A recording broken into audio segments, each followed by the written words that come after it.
And we're live. Yeah. Welcome to the first ever live stream on the FMF AID Global Association YouTube page. Yeah.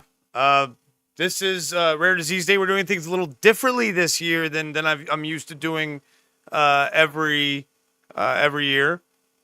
So I'm wondering how it's gonna go. Not gonna lie, it's gonna be a different format. I'm used to spreading it out over days, but doing long days of we're gonna kind of get through a bunch of interviews, and we're gonna take some questions maybe from people in the chat. Oh, Milena must have not done it properly then. Um, Melina, make sure you mod Shay. We're gonna, I thought she had done it already. Sorry, Shay. Let's see if I can do it. I might be able to do it, but I can. Oh, I can. There we go. I can do it too. Look at that. I have the ability to do things. This is, again, the first time we're streaming on FMF and AID Global Association's YouTube channel, and I'm not the owner of the channel, obviously, so I'm not sure of what I can and can't do on it. So there you should be. Yep, you should be modded now, Shay. All right. Anyway, take two. Welcome to Rare Disease Day 2026 here at the FMF and AID Global Association YouTube page. We've got lots of fun things like interviews and more interviews and more interviews, and then after that, we don't really have a plan. It'd be really awesome if a bunch of people were here because we got some games lined up. I could even do some karaoke. Melena loves it when I do karaoke. So, but we're really here to raise awareness for Rare Disease Day and for rare diseases and autoinflammatory diseases, and hopefully raise a little bit of money as well. Because not gonna lie, we could definitely use some money for the patient assistance program. Helps with treatments and travel and all sorts of things. It's helped me in the past.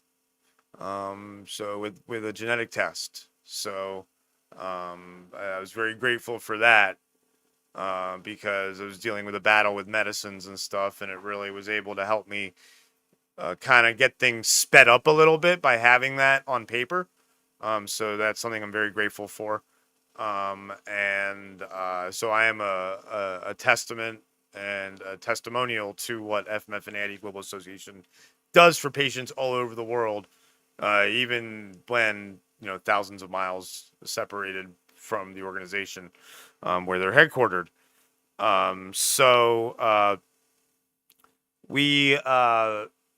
we've got a couple of videos. One's already released. I'm not sure when Melena's planning on releasing the other one, but we'll show that at some point today. And if there's anybody that ends up watching that wants to share their story on the fly, that's something we'd be welcome to as well once all the interviews are done. So that's certainly something that I'm open to getting some other people on here. We're only scheduled for about 4 hours, but you never know what happens with these events. I'm gonna be completely honest. So if it goes longer, it goes longer. But my hope is that it does what it's supposed to do, which is raise the awareness, raise the money, maybe bring some new subscribers to this YouTube channel so that they're aware of the awareness we're raising. So I'm very, very excited to kick off this interesting. I'll call it an experiment. I didn't necessarily want to call it an experiment, but it's new. So anything new that has never been done before is technically an experiment. So we came up with the theory that this would be better. So now we're running the experiment. And I really hope that this does go well. I really love that this logo that we've kind of adopted. It's a zebra and a butterfly, as you can see, sempre posa in Spanish. And so it's beautiful. And then we obviously have the Rare Disease Day standard hand that we're used to seeing over on all my other streams for these events. So that's from Rare Disease, the official Rare Disease Day hand. And then, of course, FMF and AID Global Association. Speaking of, make sure, let me get in front of the microphone. Make sure you go down to this site here. Even if you don't go to the donate part over there, make sure you do go to that site there, and we can go ahead and take a look at it right now. It's been updated recently, I know, or in the past year and a half, I want to say, right, Milena? Don't quote me on that, but definitely check it out. This is the new video, yeah. I'm guessing, is this the? Okay. Oh, the other one was made as a. Oh, you did it, Milena. You made it as a short. Bless my heart. I'm very proud of you, Milena.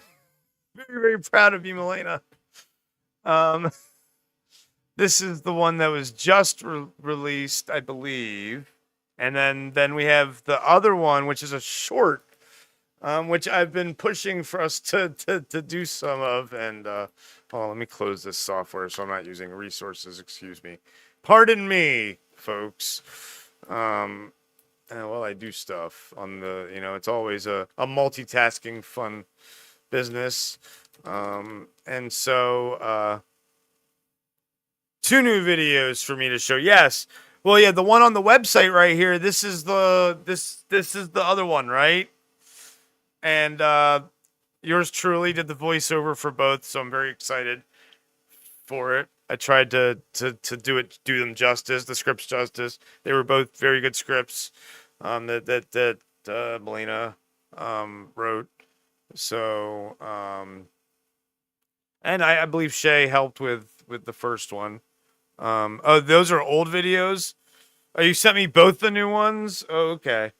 You sent me both the new ones. Okay, let's see here. Oh, no, you sent me one of... Oh, no, you did send me both the new ones. Okay. Sorry, yeah, no. Here is the... Oh, you don't want to... Yep, here... I wanted to just see the thumbnail. Let me turn off autoplay. Where's autoplay? Autoplay. No. Screw it. We're going to play it, guys. All right, here we go. That's what you get. Let me make sure the sound is on for you. And for me, and for the proper... I don't want it to be on the wrong... Yes, it is. Look at that. On my headphones for us. Here we go. This video is called Falling Through the Cracks.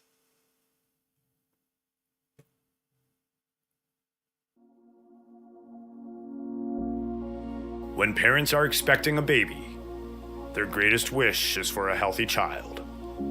But sometimes things don't go as planned. The baby is born with a persistent fever or covered in a rash that no one can explain. Everything seems normal at first, until the symptoms begin. Pain, fever, swelling, episodes that come and go without warning. At first, they are dismissed as viral infections or growing pains. But the episodes keep coming back.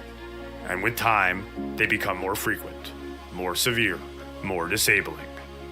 The child starts missing school, plans are canceled. Birthdays are missed. Family routines begin to revolve around hospital visits and medical appointments. Healthy siblings begin to feel the impact too. They wait in hospital corridors. They spend time alone at home. They learn far too early that the needs of one child can come before their own. Months turn into years. Parents go from one doctor to another searching for answers that never seem to come. Until finally, a diagnosis is made. A rare autoinflammatory disease. By then, the damage is no longer just physical. Parents are mentally exhausted, emotionally drained, physically worn out. Social lives disappear. Careers are put on hold. Income is lost. And families find themselves under increasing financial strain. Because not all symptoms are visible, they are often dismissed as psychological. Parents may even be accused of exaggerating their child's condition, or worse, of causing it. Patients or parents may apply for disability support. They fill out the forms, submit medical records. Wait, weeks turn into months, and after all that time, the application is often rejected because they don't meet the standard criteria, because the condition is not understood, because the system was never designed for rare diseases, conditions that don't fit into predefined categories, conditions where the patients often don't look sick, even when they are, conditions that are rare but real, yet remain unseen. Rare diseases, including autoinflammatory diseases, don't only affect patients, they affect entire families. It's time for a system that recognizes that. Behind every rare diagnosis, there is a patient waiting to be taken seriously, a family waiting to be heard, and a life waiting to begin.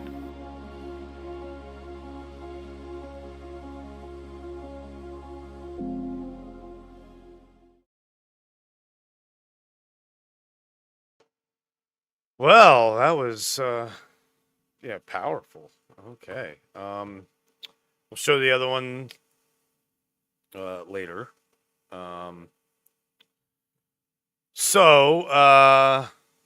We're gonna have an interview pop up in a second.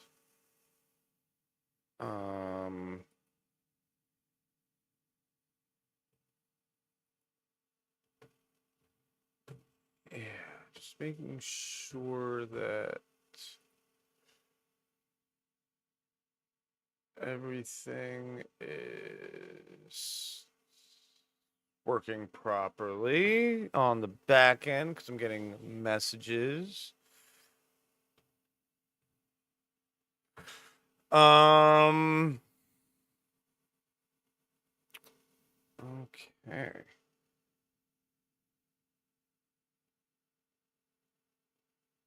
I will be right back. I need to, we're gonna, let's see here. Let me pull up the interview schedule. One thing I did want to bring up is don't forget, we also do have merchandise.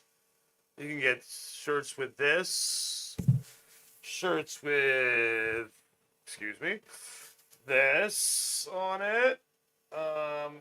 We have other merchandise as well. I wanted to go get my mug, which is why I'll be right back. I forgot to grab that to show you all. But we're gonna definitely get to the first interview shortly. But let me go get that mug. But wanted to also pull up the a slideshow of some information. Kind of one-sheeters, as well as some images that warning some may be hard to look at. There's only a few of them that I have in here. If you have any more you want to send me, that I can add them on the fly. So for sure, add them. But I will be right back.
And if you didn't notice any kind of hitch, then great. But I did. So,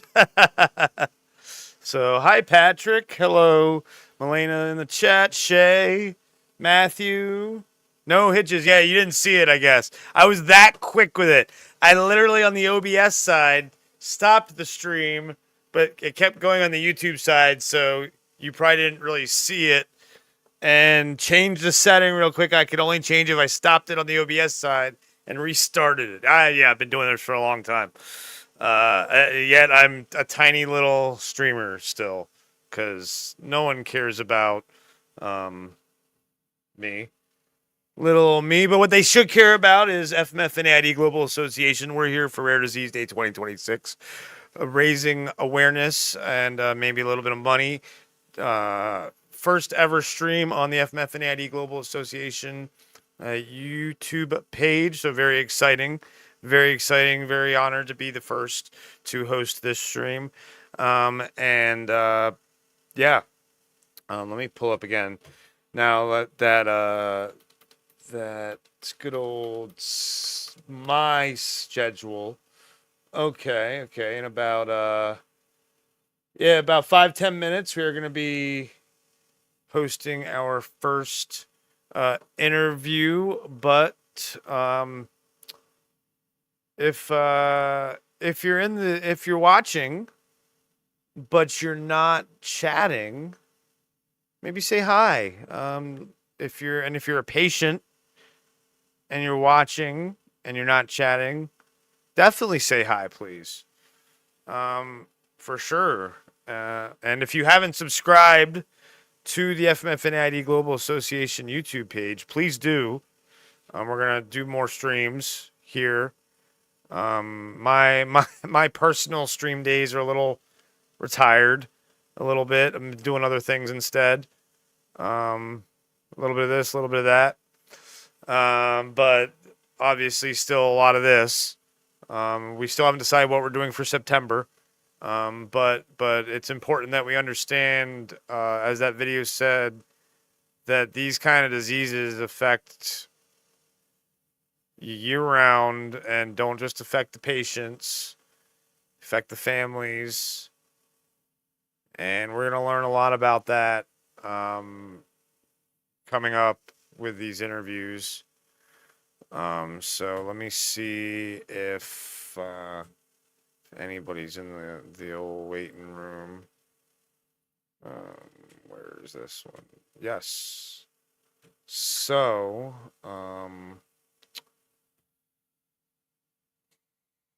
let's do this. Studio mode. Get ready for this. Let's bring her in. When she comes in, you will not be able to hear her or see her at first. Oops. But we will get her in. Why is it? I hate this. Pop that out. All right.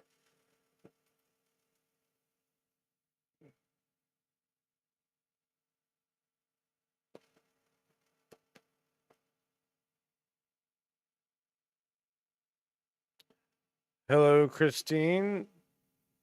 Even if you come on real quick, they're not going to be able to hear you or see you. So take your time, get to where you want to go, and get yourself all set up. Definitely take your time. If you, yeah, that's actually, I got you perfect there. So I'm going to bring you on. Are you ready to say hello to everybody? All right. Are you ready for your close-up?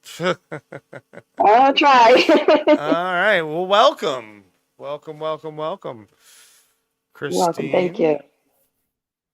Yes, good To afternoon. the first ever interview on the first ever stream on FMF and AID Global Association's YouTube page for Rare Disease Day 2026. And you are a patient with NOD2 or Yao syndrome, depending on the patient, depending on what you like to call it. And why don't you tell us a bit about your just like your diagnosis journey, not necessarily the medical side of it, but like, kind of going through life when you were diagnosed, what it was, how it affected things like work or school, or depending on when you were diagnosed, things like that. Yeah. So my actual first major YOWS outbreak that I had was back in September of 2021. Um, Although after meeting with Dr. Yao, I was actually probably having episodes when I was a young child, Mm. 5 and 6 years old. But in September of 2021, which was during COVID, Hmm. I actually ended up at Stony Brook Hospital Oh. for what I thought was one of my normal allergic reactions. Um, Mask on, went in with a swollen eye, swollen face. Oof. So I thought it was an allergic reaction to my cats because I knew I was allergic to cats and I just continued to have them. About an hour into there, I couldn't breathe with the mask on. Mm. My face looked like I was in a boxing match. No other way to describe it. Nobody recognized me. The staff came over and realized there was something much more severe going on. Hmm. And the little rash that was on my foot and the hands had now started to grow up my legs and my arms. Within about 4 hours, I was placed in a separate room at Stony Brook ER. They separated me from everybody. They were, yeah. And they were worried because of Ken, this was during COVID, so it was kind of scary. Hmm. Within 24 hours, I was moved to a private isolation room, and Dr. Yao and Dr. Nivetta actually started coming in immediately. The CDC was in, and they started trying to figure out what was going on with me. About within 2 days, Dr. Yao was like, he happened to be the rheumatologist on call, so it was definitely luck. He was meant to be there that day. He's like, I think you have Yao syndrome. There's no other way to describe it. The whole right side of my body was inflamed with the usual rashes that I considered bug bites or a rash or allergic reaction. I was there about 10 days. Oof. They did some IV medication, steroids, and things like that. And then I was able to go home at that point in time and follow up with Dr. Yao and Dr. Nevada, the allergist that I was assigned to as well. 8 weeks, about not even 8 weeks, 6 weeks later, I was diagnosed with Yao syndrome through the Okay. genetic testing, and I Oh, began my cool. regimen with him. So it was very, very quick. And I think a lot of it was quick because of the severity of what had happened to me so very fast Hmm. and all at once. And as we went through my medical history, just talking about all the things that had happened to me as a child, where I would, come home with what looked like bug bites all over one side of my body, and doctors would tell my mom, tell her to stop scratching, stop itching, stop doing stuff. Um, I was diagnosed, I was an athlete and I would come home and my knees would be swollen and they would Oh. say it's because she's doing things like that. I had arthritis in my hands and my elbows all through childhood into my teenage years as an athlete. They just kept saying it's related to these things, which we now, Dr. Yao is associating, of course, with the Yao syndrome itself. Hmm. Into my 20s and 30s, a lot of similar things. So when this all happened, I was in my 40s. I was also fighting a rectal vaginal fistula, and I was an ostomate at the same time. So Dr. Yao called me his one in a million, and he said I had Don't Crohn's they? Yeah. disease. I've heard He thought I that. had Crohn's, and yeah, Crohn's disease. He's like, you have to have Crohn's to have a fistula. Nothing could come through. I was diagnosed many years ago with IBS and IBD and things like that, and I still struggle with that. But Hmm. Dr. Yeah. Yao has worked with me over the past 5 years. I am one of the lucky few that can take sulfasalazine. So I do Oh. take that. I don't have to be on the biologics at this point. So, but I also work with Dr. Nevada, the allergist, and I do weekly allergy shots, which has contained my flares a lot. And I also avoid a lot of things that would usually trigger me. I avoid gardening nowadays, but Yaos does Oh. not stop. It does not stop me. No. And what during COVID when you were getting diagnosed, were you working? Were I you working was. from So I home yep. or? So I'm lucky. We were able to go remote. I do I had done sales management at that point in time, and I continue with the same company. So I worked through all of my diagnoses. I Wow. actually had that gastric bypass surgery during that time. I lost over 150 pounds. Fantastic. I Congratulations. Thank you. I am a runner. I've run, Oh, I think awesome. about to 11, no, 10 half marathons. I'm actually training for the New York City Marathon for 2027. I'm doing Amazing. their 9+1.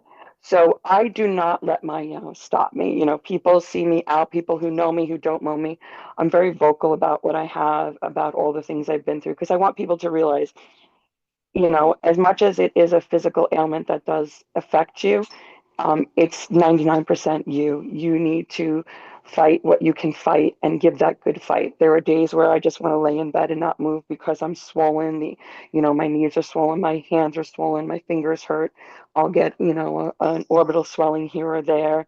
The gastric side of it is very Mm-hmm. affecting of me. I literally yesterday I just had another endoscopy and a colonoscopy because they're still Oh, trying to fun. figure out Yeah. what's going on. But I work through everything. I've literally been in the bed at Cornell. I was at Cornell Hospital, and I worked from my bed at Cornell. I was taking conference calls. I feel that if I let it rule my life, I won't live a life. And we only have one life, and that's how I take that philosophy. I like to sit there and do what I can do. Don't get me wrong. I'm not a 8-minute mile runner. I do Sure. Jeff Galloway. I walk, run it. There are times when I could run and I've taken first place in some of the smaller races, and other times I'm the last person to finish, but I'm proud of it. I am Yeah. working now with yoga and doing Interesting. Pilates and stuff because I find that the yoga and Pilates really does help the joint swelling. It's been a Yeah, I've great heard, help over. yeah, I've really heard that. Just yeah, it's something you really have to. It's a yoga's a mind. I've heard is a mind over matter thing for sure. Where once you start doing it, if you just get it going as a routine, it'll be easy to do. But getting started is the big hard part. Yes, definitely. And it really does help. And, my biggest uh, thing is inflammation for me, and exercising a lot does make my inflammation sometimes larger. So by doing those things like the yoga, the Pilates, I find it's been helping me with that a lot. Even little stupid things like watching sometimes even just the foods I'm eating, some of the anti-inflammatory foods and stuff like that. I'm not the greatest, but I do find Sure, that, I know it's certain hard. for me. It's very hard So I do, to keep that kind of diet because yeah. um just the economy and everything. There's so many factors to that. You talked about like your parents when you were younger. You were getting flares, obviously, but they kind of dismissed it because you're an athlete and oh, just from playing sports and stuff. But uh, do you, first of all, do you have siblings? I do have siblings. Neither of them have signs of it, but my brother's two daughters, Oh, both already have irritable bowel disease. One of mm-hmm. them has inflammation and has had rashes. So she actually texted me this week. She's like, "What is that you have?" So they are going to look into that Oh, for her. wow. And then, and again, Yao's is known to be a maternal side. My Oh. mother's sister has the rashes all over her body a lot, and we actually see the same allergist all the time. And she's always said your aunt needs to get tested, and tells my aunt. So I do think it is hereditary. I do think my aunt has it as well. Hmm. And my one niece, she's like I said, they're looking to test her now for it as well because she has a lot of the same symptoms that I have had when I was in my 20s at her age.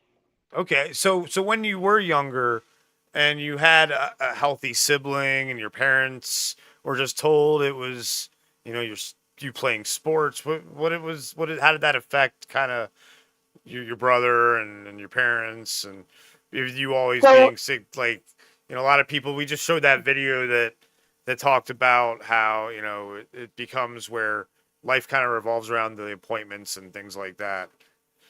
So it was actually very dismissed. It was dismissed. Oh. It was just that I was an athlete. It was not. Again, this was back in the 80s. Mm-hmm. I'm not old. So it wasn't something that was, I don't, even now when I talk about it in my family, it wasn't, it was just, okay, well, she's got arthritis or she's doing her sports and that's what it is. And, I just worked through it. I had knee surgery when I was 16 years old. I had both knees, Oh arthroscopic knee surgery my. and everything to take care of what they thought was the arthritis in my knees and things like that. Um, and I just went to the doctor a lot. I was always sick with Yeah. strep throat. I was constantly always getting sick, but it was get up and go. That's how I came from an Rub Italian some dirt German on it family. and just keep going, huh? Yeah, yeah, it was, let's go. Come on, you got to do this. And I think that is why I am how I am nowadays, Yeah. where I don't stop. I just keep pushing forward. My parents did that. As an adult right now, I mean, if you look at my calendar, my partner, he laughs at me because he goes, you open up your calendar and every day has something on it. So I do see generally, there's not a week that I don't have a doctor's appointment nowadays, whether it's thoughts, Dr. Yao, going to a gastric doctor, going to, the weight loss management, stuff like that, because I keep up on everything. Having my gastric bypass, I did put myself more at risk for things because I am considered malnourished, but I'm also very good at making sure I do maintain all my levels. When I saw Dr. Yao 2 months ago, he said, "I've never seen blood work so good on you." And I said, "Well, I'm trying. Oh, I'm keeping good. up with all those things." I think as a kid, it was just kind of blown off. Let's keep going, keep going, keep pushing through. It wasn't really till college that I think my mother, because my parents were divorced, where my mother Oh, realized okay. how bad yeah, my stomach was that bad, that I started going to a gastrointestinologist frequently at that point in time. And all through my 20s, I spent a lot of time getting treated for different gastric things, taking medicine. I was on omeprazole I was about 21 years old and started taking omeprazole for the first time, and different medications trying to control the stomach issues. And when I think back to it, I would have those stomach issues and then have a flare. I would have some sort of rash on my body somewhere, all those things, you know, would happen. And it was just like, okay, it's just normal. She touched something, and that's what it used to be. Oh, I touched something. And I laugh, because it is true, I did touch something. It's called yows. But it was how it was, it wasn't something it was unknown to them, and again, Yeah, I'm thankful to have it, and now my niece is looking into it to figure out, because I would hate her to be in her 40s finding out she has it. sure. I'd rather at 20 years old to get it under control and be in a better place, and not have to deal with all the craziness I went through with going back and forth to doctors, to be treated for something that was maybe not the actual underlying condition and just the surface levels. And that's where we are now. Because my YAWS is in such a good place, I am now working a lot on the gastric side of my Hmm. care, trying to figure out, do I have a Crohn's? Do I have ulcerative colitis? Or is there something else going on that causes these flares, to happen more often, so that I can get to a point where hopefully I don't need to take the medications all the time. I have a pill box. I say like I'm 7 years old. People laugh at me when I sit down in the morning to take my morning pills, and it's a meal, and they're like, "Oh, that's a lot." And I'm like, "Wait till you see the nighttime. There's another set at night." So, but I also accept it and laugh at it. Sure. My friends, It's and I think good. that's the biggest thing too. It's to have a supportive group around you. I was gonna I bring that up. Yes, it is very important. My family is very good with me. Good. They check in, they know, they're very, very helpful. They ask questions. And then I have a really good supportive friend groups of people, that I exercise with, that I do things with. So they're Awesome. aware when I'm having outbreaks. They're very helpful when they're sick or somebody they know is sick around them. They're very informative to me. Hey, this person's got the flu, and they know I'm going to kind of avoid them for a little bit, not, for Mm-hmm. anything other than it takes me longer to heal. It takes Yep. me longer to get better than them. And they're very, very helpful that way. I have a hard time because I'm also, my titers are gone for the measles, mumps, rubella, for the uh, um, chicken pox and things like that. So young children, I mean, Mm. my sister has younger kids. I'm going to a Mm. 4-year-old birthday today, and it's hard. So I tend to stay near my sister and my niece because I know that they're fine, and the other little kids I'll stay away from. And I was a teacher, so that's what kills me sometimes. Mm. I taught for 15 years, and I was always sick when I was teaching, and so I know my immune system does get compromised easier than others, Yep. but I also know once I'm sick, it takes me a whole lot longer to get healthier than Mm-hmm. most people, and you add in silly things like I am also allergic to penicillin, so I can't take typical medications Yeah, that I most get people that. take. Yeah. So it's, little things that add up together when you have Oh, this underlying condition. But it doesn't stop me. This morning, I already went out and I did 5 miles this wow. morning. Awesome. I'm ready to go for my day. And I Amazing. just keep going that way, and listen, that's today. Tomorrow, I might wake up tired and be like, I just need to rest because my body feels it. But I try and do, 99% of my time to be out there moving, keeping going.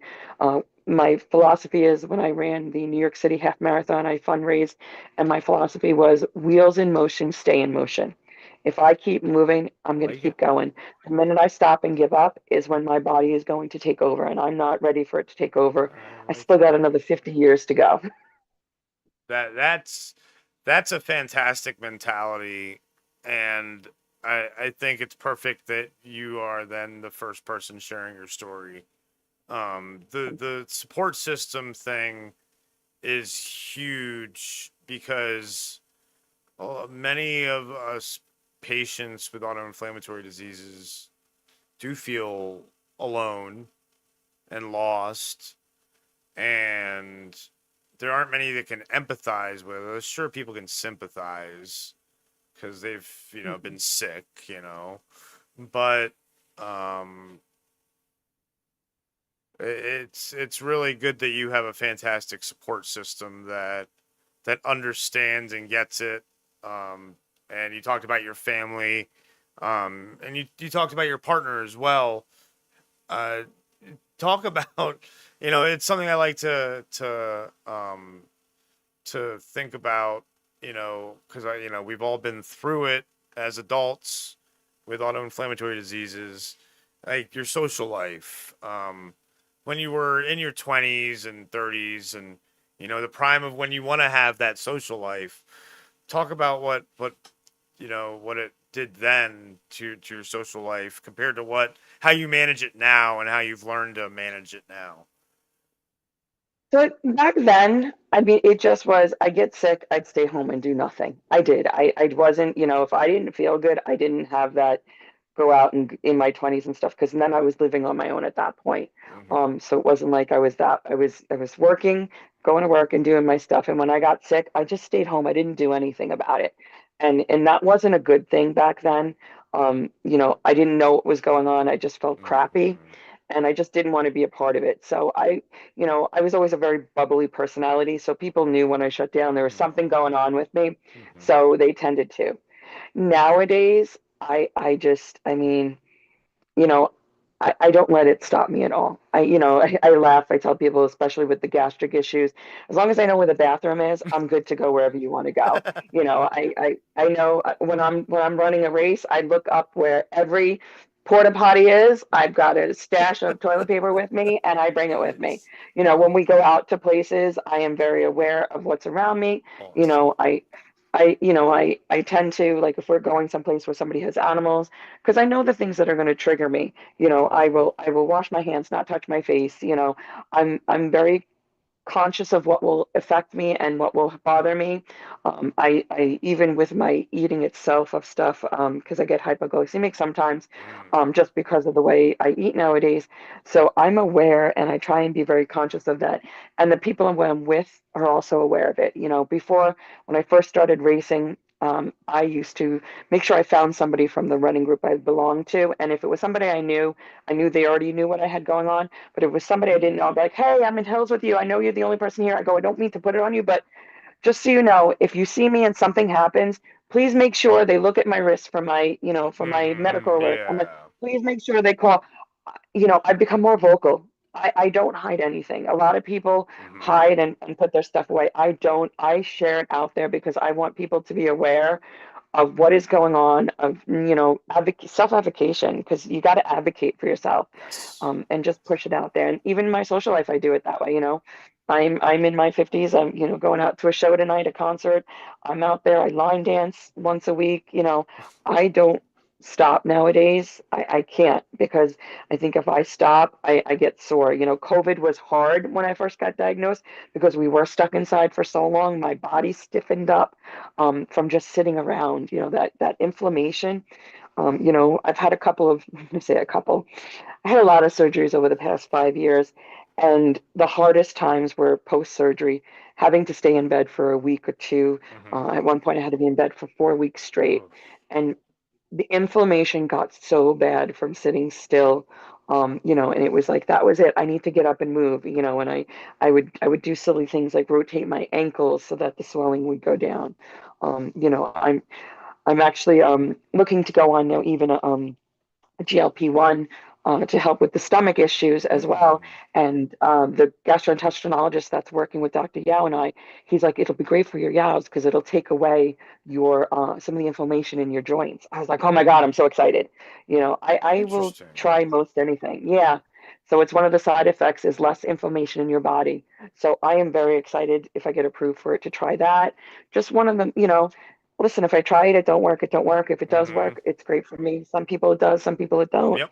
I'm just willing to give Paramedicine. things a try.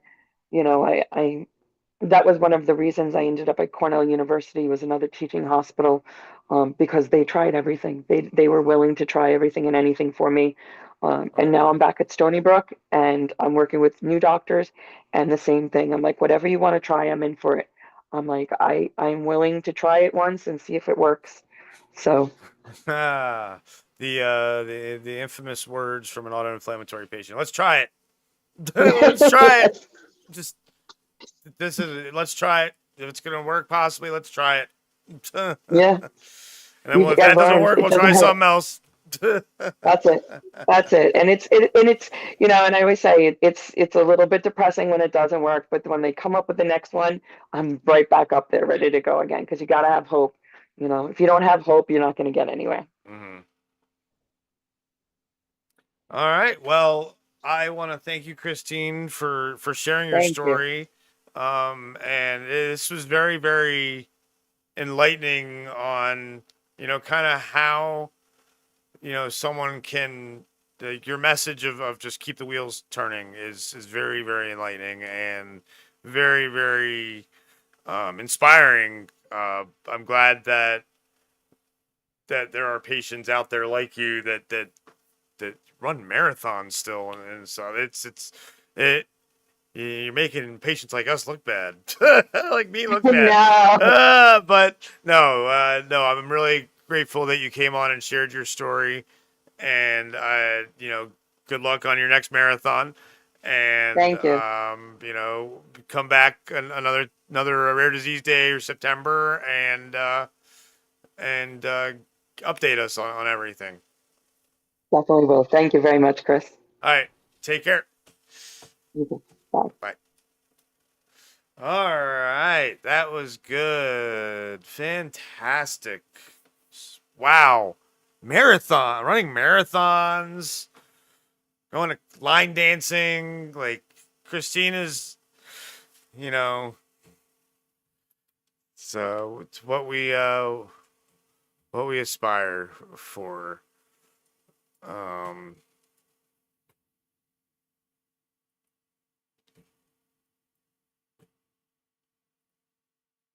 all right. Um,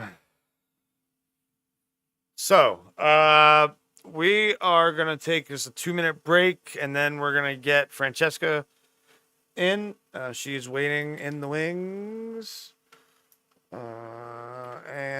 But again, uh, we'll uh, we'll be right back. You use the restroom after that interview, and checking on dogs. The realities of life, folks. Got to check on on animals that when you're here by yourself. The roommate is out of town. So be right back. And Melena, if we've happened to get any donations, you check check the PayPal. I don't know. Check your email. I don't. I don't know how to check it all. But please donate if you can. Please, you can go to that link for all the different ways to donate, or you can go to the PayPal, paypal.me/FMF yeah. BRB.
That's right, Matthew. Even some of you who don't have autoinflammatory diseases don't run marathons. That's Christine, that's amazing. What you do, that's just crazy. All right, we're gonna go ahead and get ready to bring in Francesca. But before we do, that was the last video. So what we're gonna do though is I'm gonna go back. This is the PayPal site. You just go to paypal.me slash FMF or paypal.com/PayPalMe FMF and you can just donate right to them. Or you can go to fmfnaid.org, click on donate, and there's a whole bunch of options. If you're outside the United States, you can donate through Streamlabs, Streamlabs charity. You can also, there's all kinds of different ways to do it. So, yeah. Please donate if you can to our patient assistance program. Please. And I'll do my little fun little thing that I have. This is the one thing that's coordinated. Please. It's a nice graphical button. That's all I got. That's all I got. And disappears. So, let's go ahead and bring in Francesca.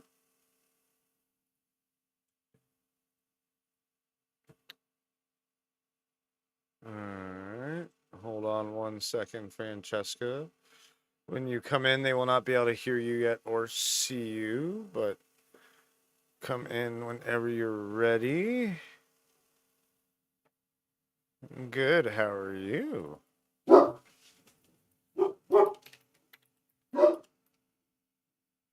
You need 5 minutes, you said? No, no problem at all.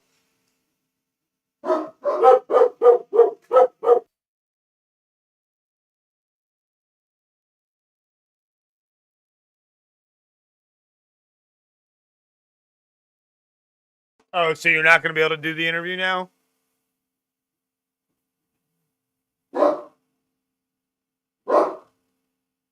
Okay, so then no, yeah, okay.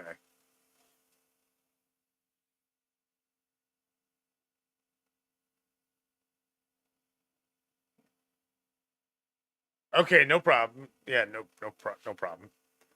All right. No, we'll do something another time. No problem. Yep. Okay. Yeah. Well, looks like guys, never mind. We don't have an interview right now. People were crunched more for time than I knew. So, yep.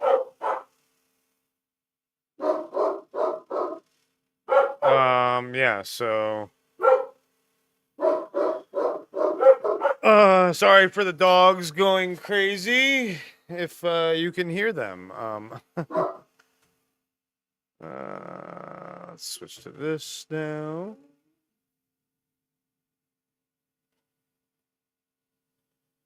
All right. There we go. Okay. Well, we got some time to kill. Unless used to them barking, says Matthew, because Matthew has been around for a lot of my live streams. Yeah. It's real life, folks. I mean, we're here because we deal with these sort of things and with our autoinflammatory diseases. Now, let's see here, 105. So is Andrea around? Is Andrea ready is the question. Or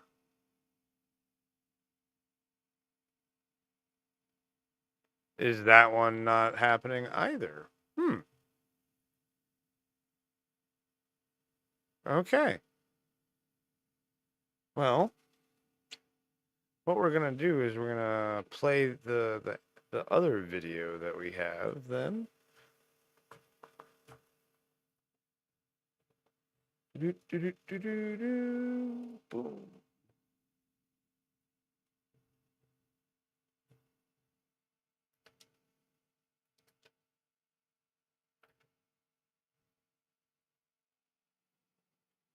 Why is this there?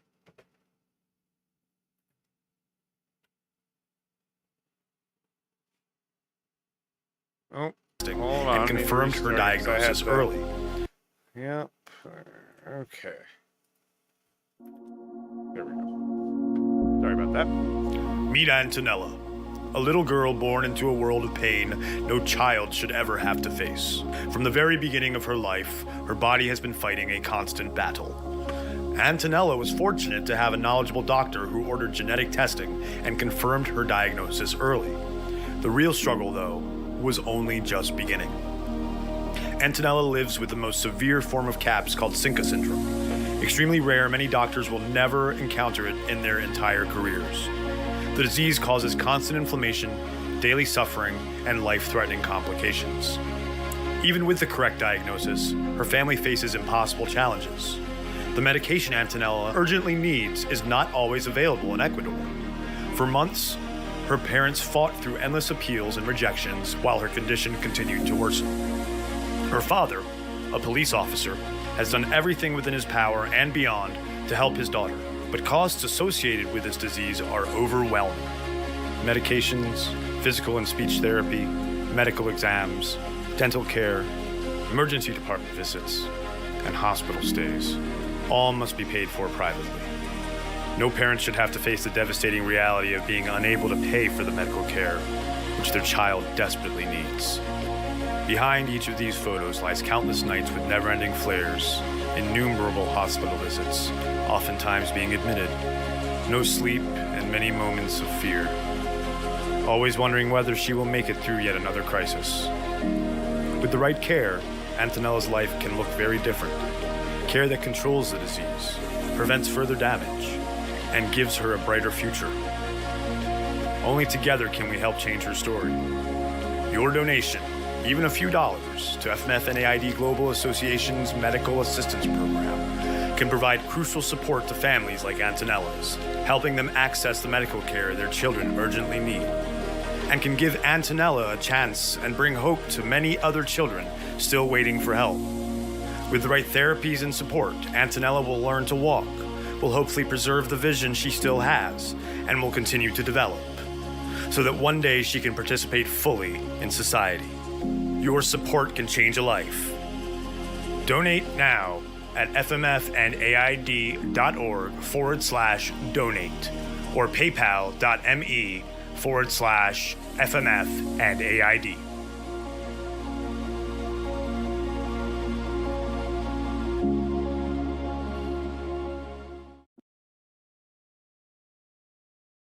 All right. Let's see here.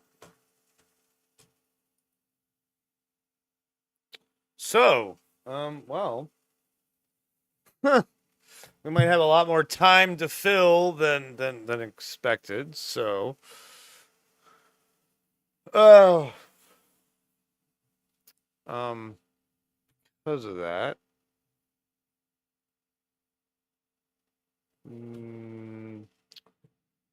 let's go back to this.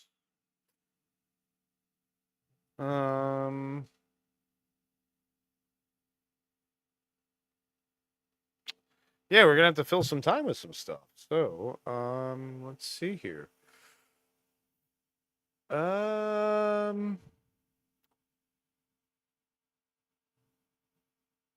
Any recommendations by anybody? I mean, I could show some other interviews from the past, some other videos from the past. We didn't really have a backup plan. Welcome to the internet, folks, where we do our best to entertain you and make you aware of things and not have backup plans if things crumble. But I'm very, very, very, very easily, I can easily entertain you all. That's not the problem. Question is, do you want to be entertained the way I think I could entertain you? We got karaoke we can do. I can play other interviews. For now, I'm gonna be right back. But yeah, be right back.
making sure the microphone's on. Okay, we're gonna do something a little interesting here. We're gonna have one of our volunteers come on and interview me because I am technically a patient. So give me one more second. I'm gonna get it all set up and get him in here and get myself on the interviewee side rather than the interviewer side. Un momento, please, folks. Thanks.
Okay, well, actually, we do have the next person here, Andrea. Got the times mixed up, time zones. I get it. Trust me, there's 24 of them, so and we're all over the place, especially autoinflammatory patients. So let's go ahead and bring her on here.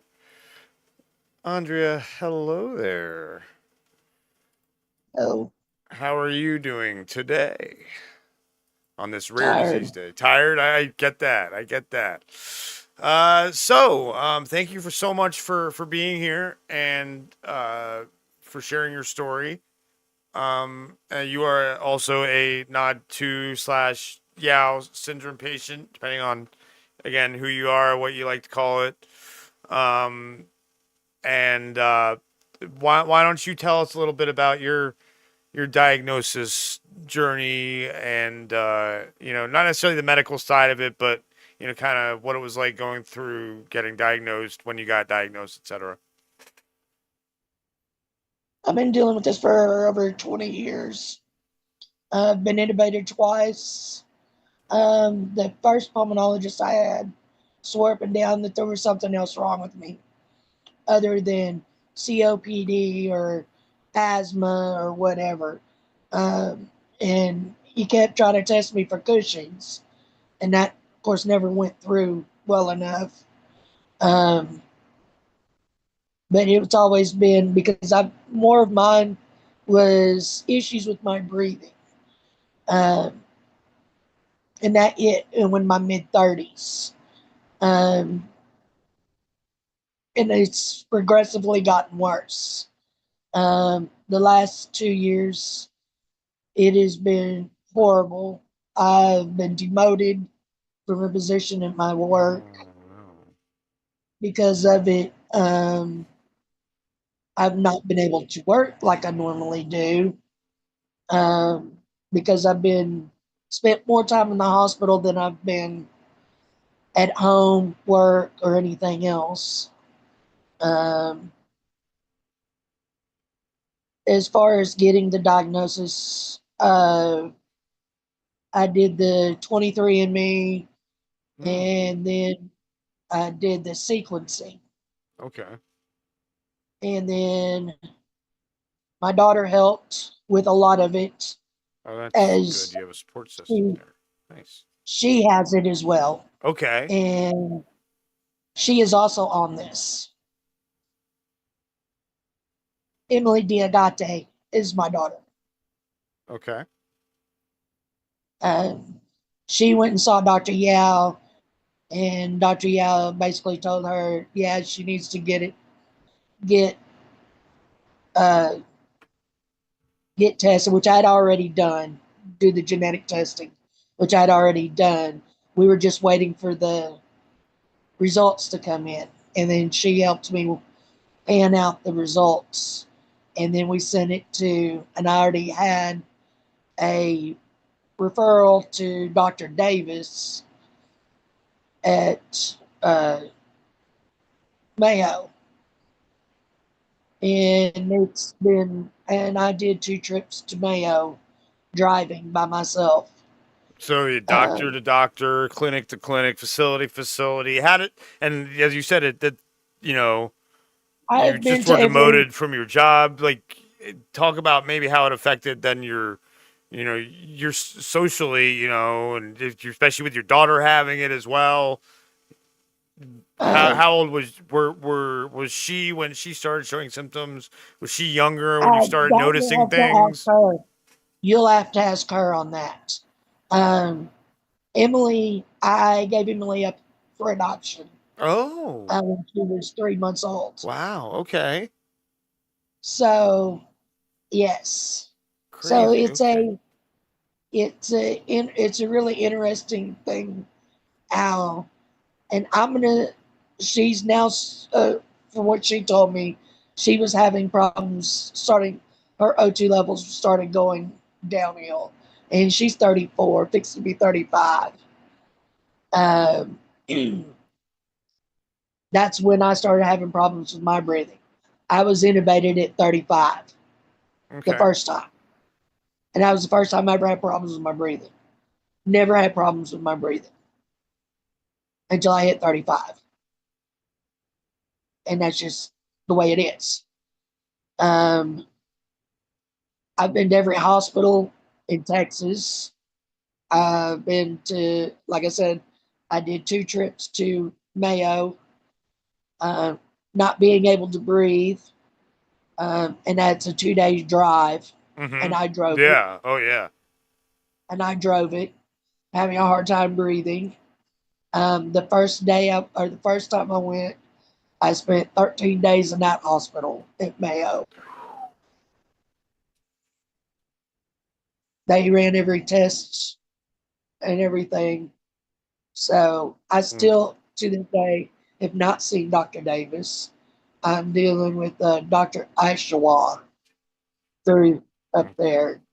So I'm on Kinneret right now, twice a day. Okay. They want to change it to Alaris, and so we're in that process. Is Fighting that because of an insurance issue? Is that the doctors want to do it? So the doctors want to do okay, it. yeah. I mean, and that talk about how how that is something that have you gone from medicine to medicine to medicine? Is that something that you've dealt with? I've been on so many so much steroids for so long that right now my whole body is swollen. I'm swollen all over. I used to weigh, when my husband and I got together, I weighed 135 pounds. I know, and that was 17 years ago. And now I weigh 240 pounds. And that's just from the inflammation, you're saying? Yes. That's And the use of steroids. yeah. That's unfortunately, rare patients, especially autoinflammatory patients. But yeah, I was on a run last year for 2 months of steroids, and so I know a lot of people who are on them on every day. Like you said yourself, you take them. Sounds like every day almost, and Yes. yeah. But you say been married 17 years. How is that a support? How's that support system? How's your husband's support? Like talk about that kind of as a support system. If He started me being sick. I don't get to do stuff that we used to do. We used to go ride 4-wheelers. I used to go hunting with him. I used to fishing with him. Yeah, I can't. I'm not now. It's to the point I'm not able to do a lot of that stuff because I just don't have the endurance. I can barely work. I can barely work right now. I come home and I barely do stuff around the house, and that's frustrating for him. I mean, he's awesome. He's awesome. That's all I can say. sometimes, yeah, as patients, we feel like we're burdens, and so the fact that you have someone who, as you say, is awesome. So it sounds like he makes you feel like you're not a burden. So yeah, and that's easier said than done for us and especially for you to feel like you're not, and to feel like you're, because as you said, you can't do things that you used to be able to do for fun or for necessity necessarily, and that's hard. It's not. It's why we do have to, kind of come together as a community online and create this support group, and everybody's got to do their part, because, I mean, it's kind of like you can just walk next door and meet someone like yourself, unfortunately. And I have FMF, and I've never shaken hands with someone who has FMF ever. Only talked virtually. And so I'm sure it's the same for you. Because I mean, Most of these except for doctors your have never daughter, been. except for your daughter. Yeah, most of these doctors have never even heard Yeah. of Yao syndrome. Yeah. Autoinflammatory is a paragraph in a book that they talk about in passing one day in class. You Yep. know, usually is what it is. Unless you're going to be a rheumatologist, and then you really, but then you still have to go specialize in it if you really want to know about them. You Right. know, otherwise, yeah, you know that these doctors don't know enough. You know, you have to be lucky enough to find the right doctors.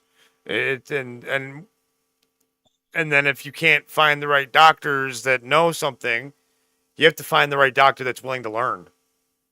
Yeah, exactly. And willing to learn with you.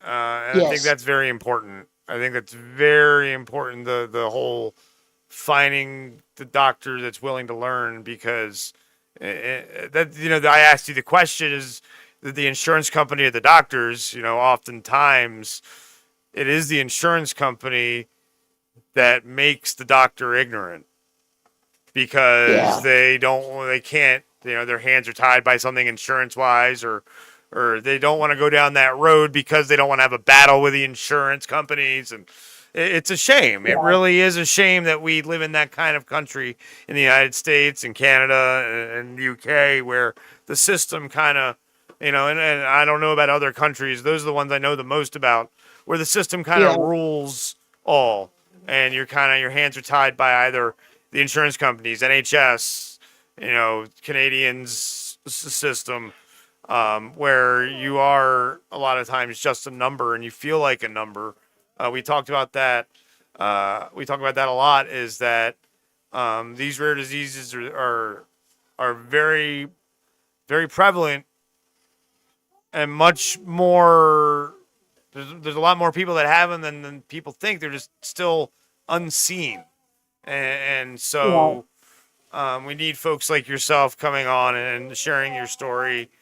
And that's a very fascinating story about your daughter. I'm very excited to talk to her later this afternoon, because I'm adopted when I was 3 months old. And I don't know my biological mother, and I have FMF and some other underlying things. And so it's a very, very, very cool story that you two found each other, and that I'm gonna get a chance to speak to both of you in the same day is even cooler. And it'll be interesting to Here's relate to another her about the little. whole. Here's another little change for all of that. I found my half sister. Oh wow, does she have it as well? She won't get tested.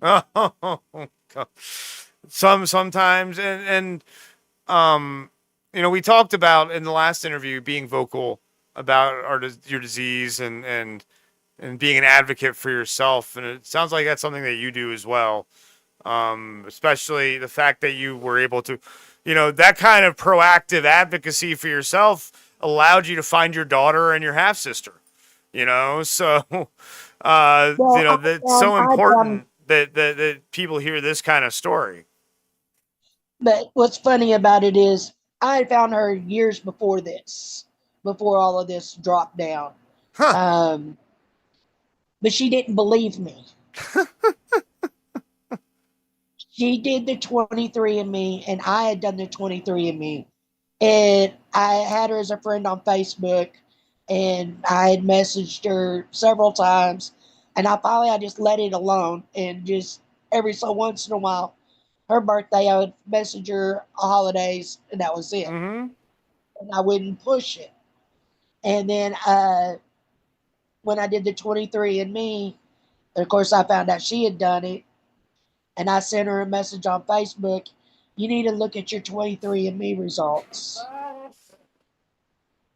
That gave her the proof that I kept telling her, I am your mother. You are my daughter. Because she look, I mean, we look alike. Okay. I will. I'm I sure I mean, will you look see at my that when I meet picture, her.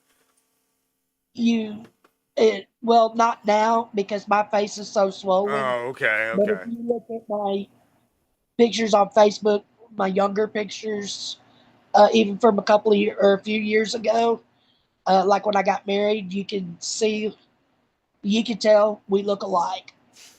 It's so interesting too, because you know you talk about how she didn't believe you about the whole being her mother, but then you throw the Yao's non two on top of that, and it shows you what rare diseases do for relationships.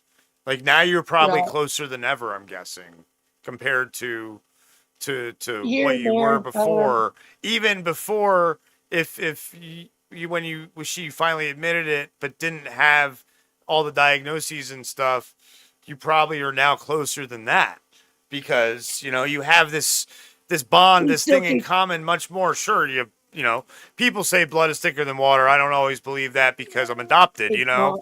and so sorry, I have a little dog friend here who wants to join in the party. And That's okay. One is he's asleep in my lap. excellent. Oh, excellent. And so having that kind of because that kind of bond, it thickens it all. Of we can relate and we can have deep conversations. If you need to talk to someone about what you're dealing with, you have family you can do that with. A lot of autoinflammatory patients don't have that, even the ones that aren't adopted, because it skips generations and stuff. And the grandparent didn't think it was anything, but they died of kidney failure or something. It's just like there were all the signs. And so then the parents, though, or so. It's great that you have family and that support, and that's again what today is about is the support of rare disease patients, autoinflammatory patients, showing that everyone needs a support system, that this community needs to be a support system for everybody. The groups on Facebook, the YouTube page. This is what FMF and AID Global Association is all about. And Andrea, it's fantastic, and thank you for sharing your story. And I hope you feel better for sure. And I get what you're going through. And I understand for sure. I've been in some dark places and some hard places with my disease as well, so I get it. And I wish you the best. And I look forward to speaking to your daughter, and hopefully you can come back and share some successes with us of treatments and life and such. Thank you. Yep. Thank you, Andre. You have a great rest of your day and a great rest of your weekend.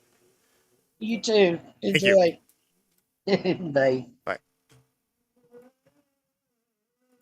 Okay.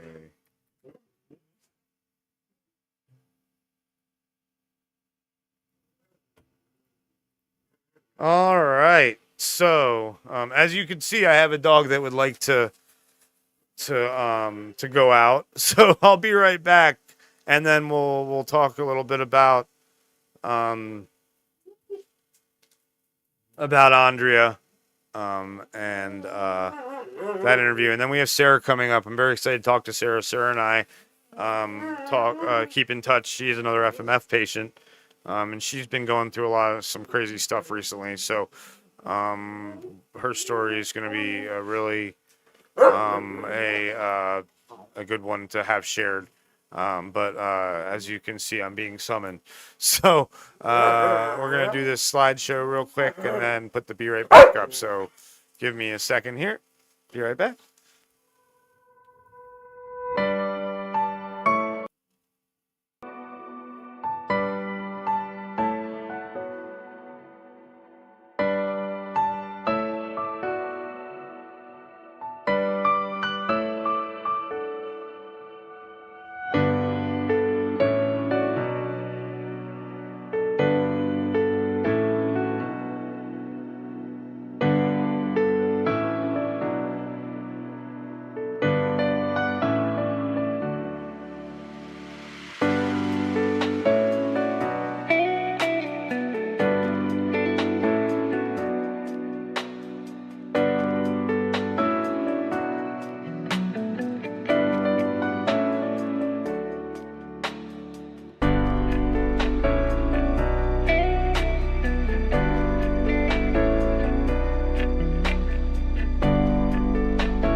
we are here. Oh, and you're not Andrea.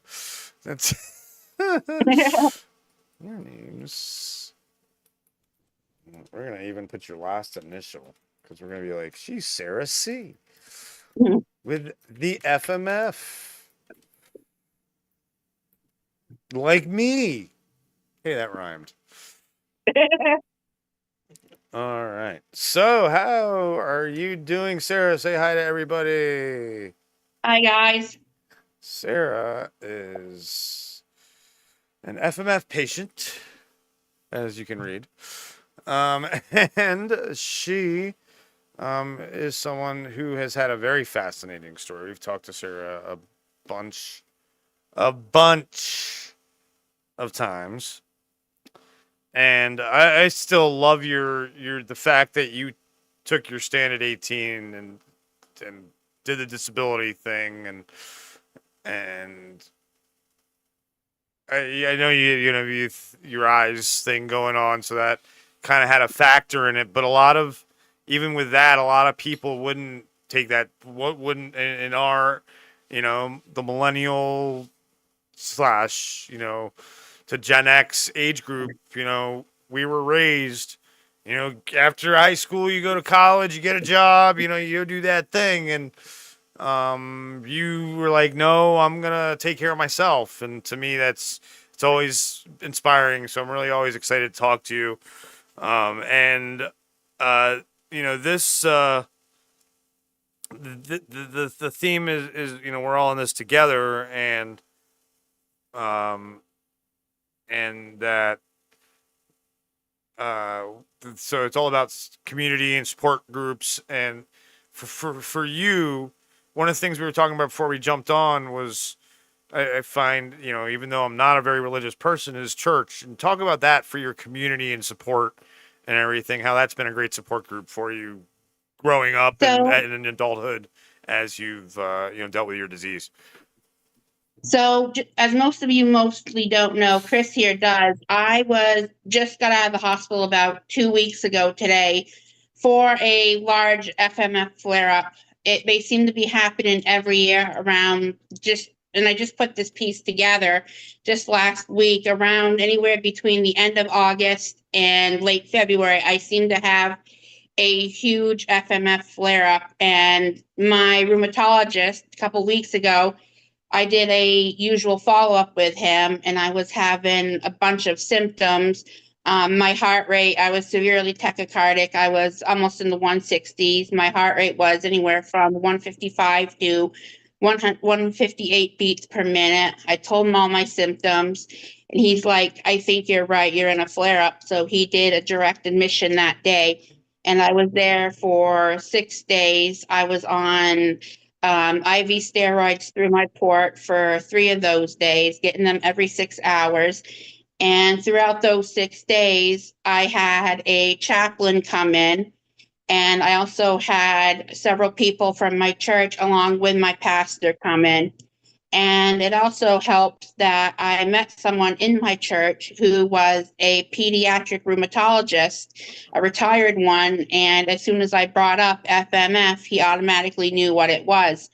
So having him in my corner is also a huge help, because if anything comes up, I can bounce ideas off of him. I said, hey, this is what's going on. What do you think I should bring up with my current rheumatologist?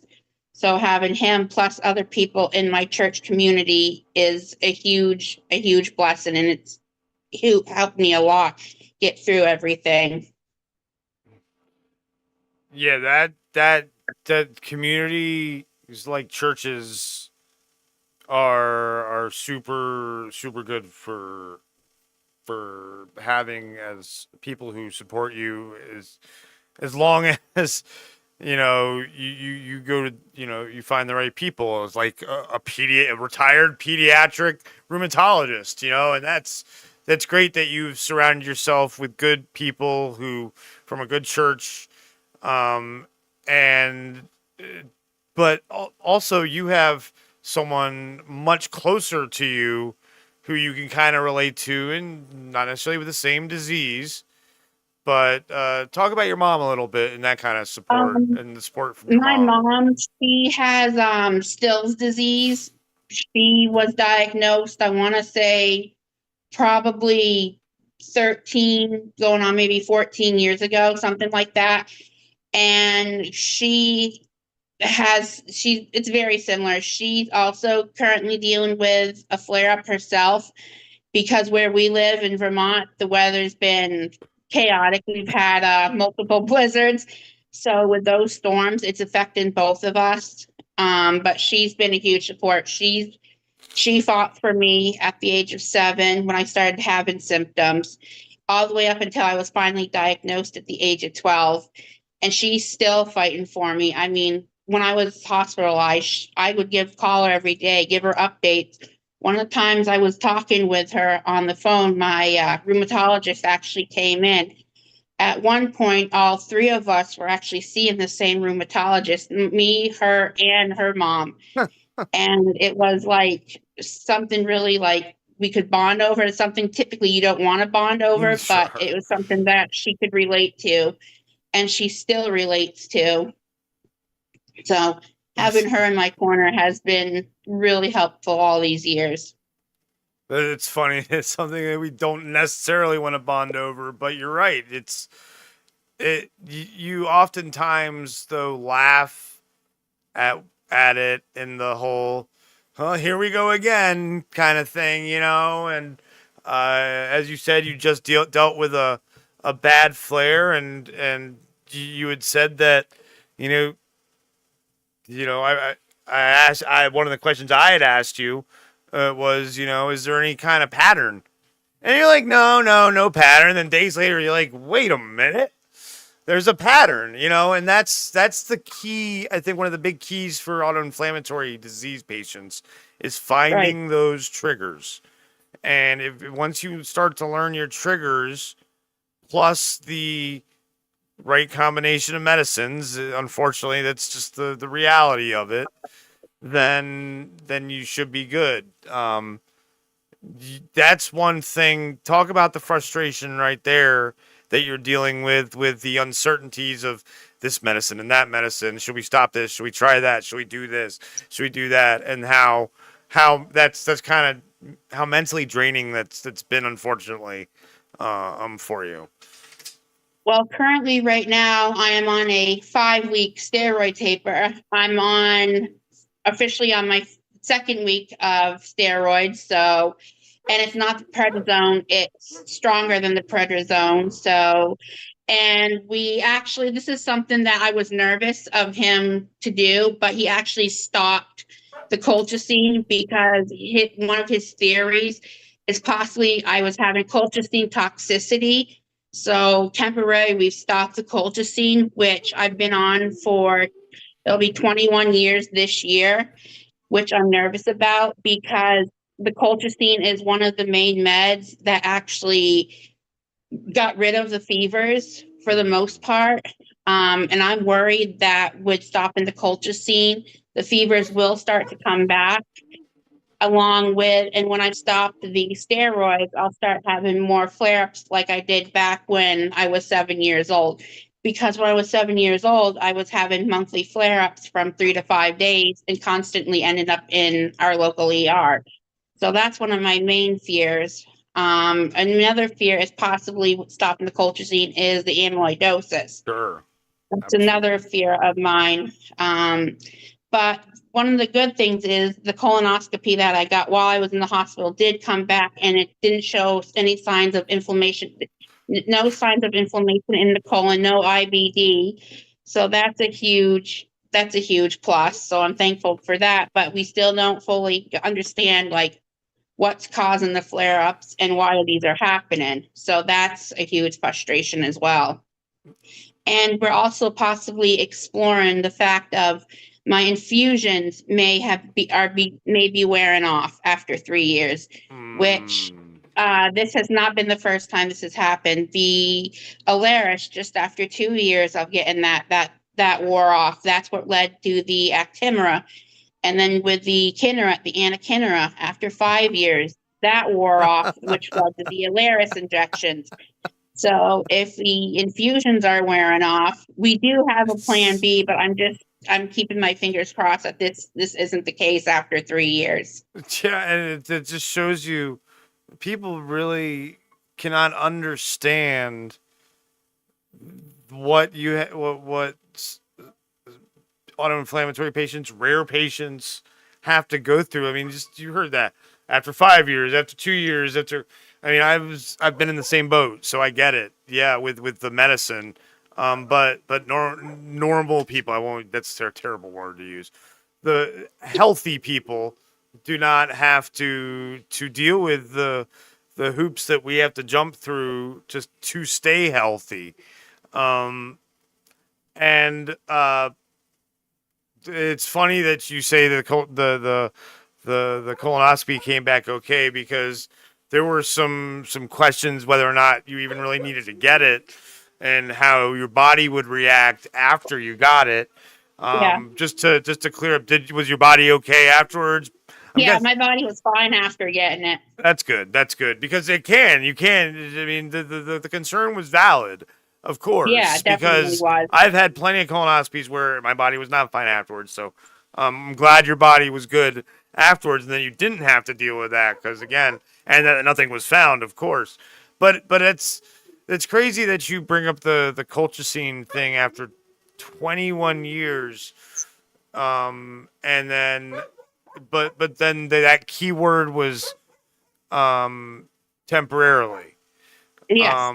So you're hoping you go back on it, but because the amyloidosis mostly. But then what's really interesting is because part of this is talking about the mental aspect of it all, is you have that PTSD of being off of the culture scene from 20 odd years ago, and 20 years ago about, Mhm. and so that just shows the mental aspect of living with an autoinflammatory disease lives with you your whole life. I still have, flashbacks to being 3 years old in kindergarten and preschool, I mean, and being like, all the kids would go out and play, and I would be laying on the classroom floor with a bucket next to me because they didn't know what to do with me.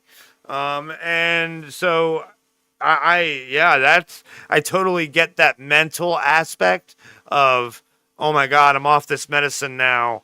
And that anxiety of, am I going to start getting fevers again? And what's interesting is that when you were younger, you didn't have that anxiety because you had the colchicine.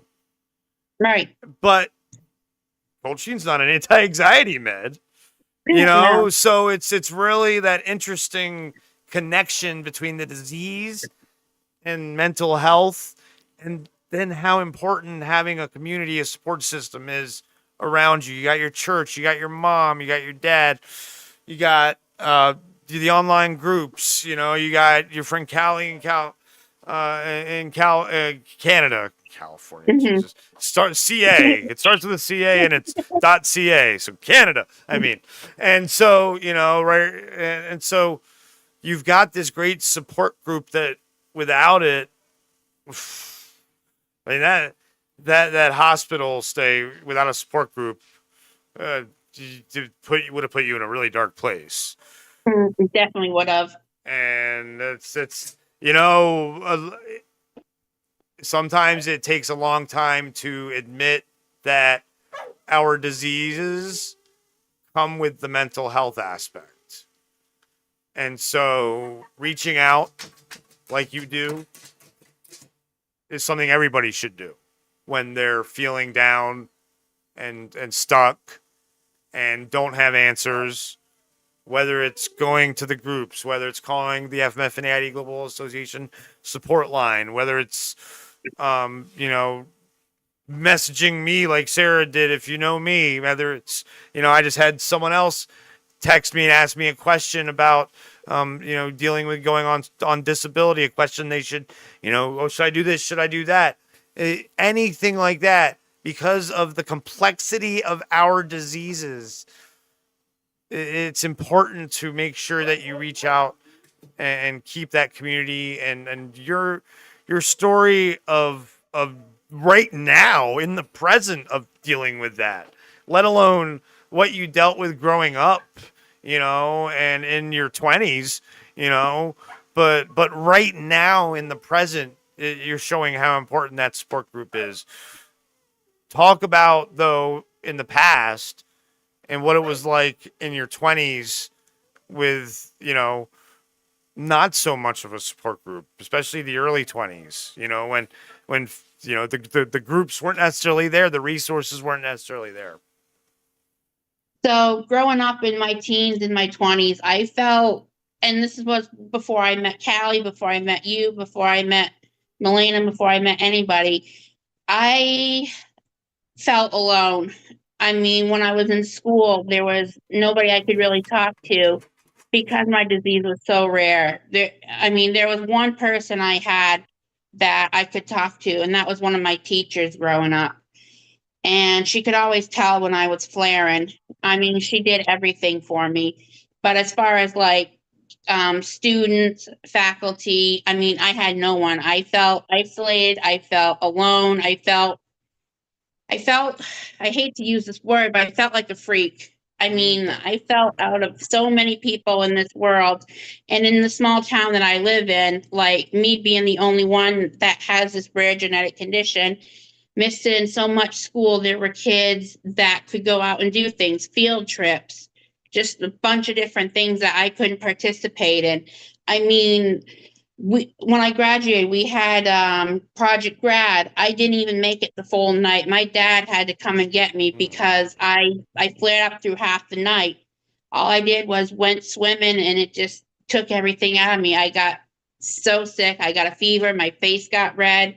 I just got so drained. I had to call my mom up and say, "Hey, can you have dad come get me because I'm in a flare. I can't make it all night." And it's something that I tried to do, and it just frustrated me because I felt like I failed. And there's just it was frustrating. It was so isolating, and I felt like I just was in the dark. And just not having that support, it's hard. When you graduated and you made that decision to go on disability because you realized that's what you needed to do, talk about how supportive your parents were. My mom was super supportive. She helped me fill out the paperwork. She helped me make all the calls that I needed to SSI. She was really supportive. She knew with me growing up that with my vision and with all the possible other issues that I would have growing up, that things would just possibly get worse because she looked into the disease too, and she knew that things would possibly get worse, that I would, even though I didn't have joint issues back then, that they would eventually stem. And sure enough, in my early 20s, that's when it came. That's when I started having the issues, was my early 20s. And it started with my shoulders and in my hands. And now just recently, it's now affected my lower joints. It's like affected my knees and ankles. But we knew eventually that it would hit my joints, and we knew that it would affect other parts of my body too, like with the pericarditis. Like we knew that was eventually possibly an option, and sure enough, 4 years ago, during a follow-up with my rheumatologist, he heard it. And he ordered an MRI, cardiac MRI, even though it didn't show signs of active pericarditis at the time. It showed that it was there at one point. So we just knew things would get worse. And that's what made me decide to go on disability, because I knew they would get worse instead of better. Now you said your mom was really supportive. Your dad was a little leery? He was supportive too because of my health, but yes, he was supportive as well. But he was around, but he was mainly working. If I ever went into like a surgery or a hospital, it was mainly my mom. But my dad, he was the one that was working. My mom was working too, but she was the main person to take me to doctor's appointments. She took me to my surgeries. But my dad was working. That sounds like my Sounds like my life a little bit. So yeah, totally get that. You know, it's it's it's it's gonna be an interesting journey for you this year, I'm sure, with all these decisions that have to be made on the medicine front. You talked about your things with your knee that are worse than you'd expected, and it's all these things that are up in the air. Um, it, but and it causes anxiety, obviously. But talk about the things you're gonna do to kind of fight through that. Well, I have a lot of coping skills that I've learned over the years. I have diamond art that I can do when my hands actually want to work. I have other crafts that I do when my hands want to work. Awesome. Like I said, I have my best friend, I have my parents. Um, about a year ago today, I met you, so which has Mm-hmm. been a huge blessing. I have you if I need you. I mean, I have a lot of resources. I have Milena. I mean, I have the resources if I need them, and I'm going to keep using those resources and those supports as I need them. Yeah, that like, keep hammering it home. Support group, community, whether it's the groups, whether it's people you can just message and talk to. If you're a patient, or if you're someone who has symptoms and don't know you're a patient, remember your support group and your community are very, very important. I wanna close it out because you have something that you kind of have a corny. You have a dream that one day you will what? Get to Washington for Rare Disease Day And and be able to tell my story. While I was actually in the hospital, I was on TikTok making videos, doing updates to try to push my story out there and get awesome. stuff about rare disease out there. And so far, they've been doing really well. I've had people reach out to me, ask about it, say, "Hey, how are you feeling? Like, how are you doing?" But it's been really great. I mean, like I said, I've been fighting for advocacy since I was young. Probably the very first time I started fighting for advocacy, I was not fighting for myself, but a little boy that passed that's been gone for quite a few years. And he had a unknown disease at the time. They finally figured out that he had vanishing white matter disease in his brain. Oh wow. I was a senior and I worked with him and his mom for a senior project. And that's really when my advocacy journey started, was at 17. And then just as I got older, I looked into it more and more. And it's something that I found out that I want to keep doing, not just for myself, but for others that have rare disease, not just FMF, but for any rare disease and that have trouble getting a diagnosis. That's super important. Misdiagnoses and non-diagnoses are huge, especially in this country because we have so many people and our healthcare system is not equipped to handle so many patients that they don't understand. Um, just it's kind of an interesting opposite um, problem that a lot of the smaller countries have, where they have a larger percentage of their population has it, so they just don't have like the medicines. They know about it, they just don't have the medicines resources. While us, misdiagnoses are a big thing here, but we've learned a lot of stories from others about misdiagnoses from all over the world. So make sure you go check those other interviews out over at the FMF and AID Global Association YouTube page where we're streaming right now. Sarah, thank you so much for coming on as always. And I'm glad you're out of the hospital, but I know it's going to be a battle, and so I hope you do feel better. screw those steroids, side effects. You get through those, balance them out with here, I'll be the corny person. Balance them out with good diet and drink lots of water. So, but definitely keep us updated on what's going on, and we'll probably see you again in September on Okay. here and to talk. But we'll definitely, you and I will talk obviously before then. But Yeah. if you want, stick around later. We're gonna do some Jackbox games or something. I don't know if we are. Depends on if people know what they're doing. But but folks, I'm gonna go ahead and put up the Be Right Back as we say goodbye to Sarah. And I'll be right back because I don't know if you've all heard, but there's a dog barking who wants to come in this whole interview. And so I told him he's going outside and staying outside for the interview. So he had to deal with it. But Sarah, always great to see you, and we'll Great talk to see again you soon. too, Chris. Sounds good. All right.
Well, I'm waiting on the next interview. If this person doesn't show up, I got to fill some time, but got a message from, I thought I was using royalty-free music, and they're like, no, you're not. Whatever. Whatever. But, I got Sarah laughing in my ear at me while I wait for the next person. She's gonna try and stick around for the games later, which, let's though go talk about, why we're here. We're here to support Rare Disease Day and FMF AID Global Association, raise awareness for autoinflammatory diseases, and raise money for the Patient Assistance Program for FMF AID Global Association. Go to fmfnaid.org/donate or paypal.me/fmfnaid to donate. Yeah. I don't know, Belina hasn't told me if there's been any donations yet.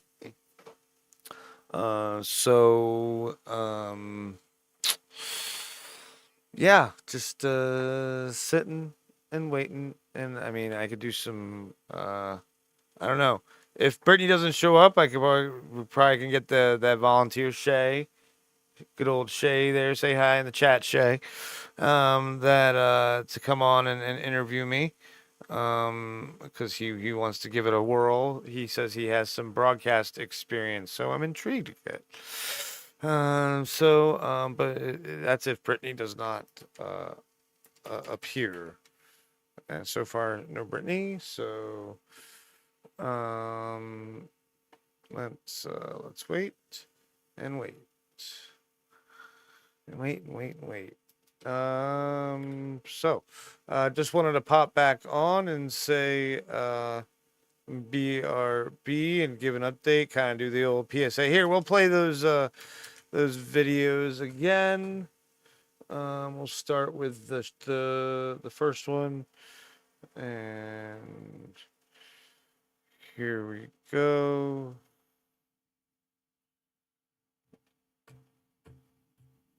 Hold on a second. I want to let them listen to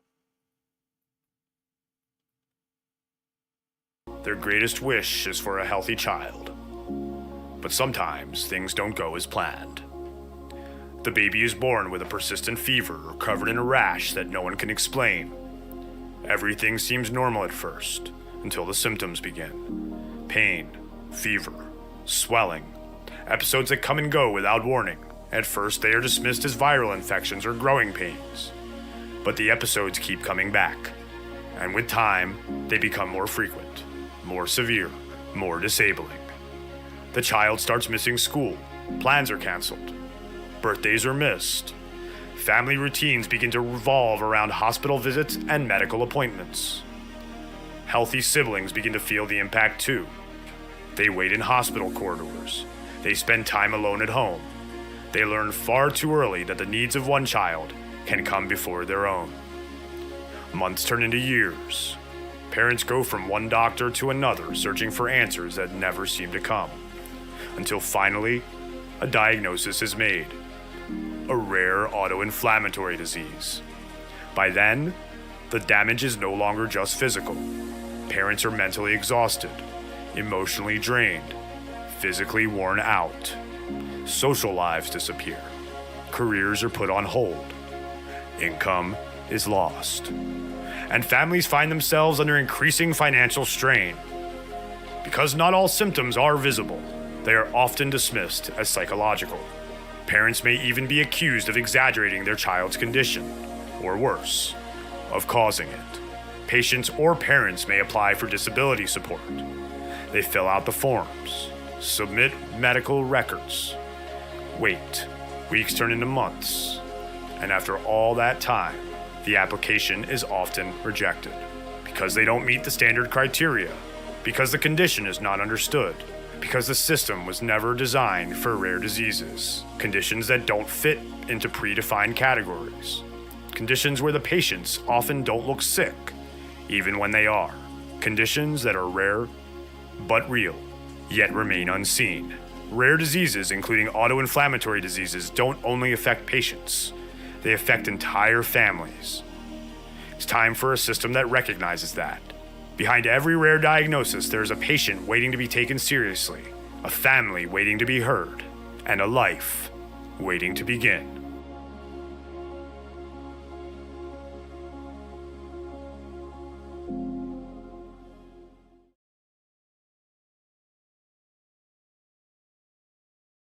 Hello, everyone. You are listening to the Auto.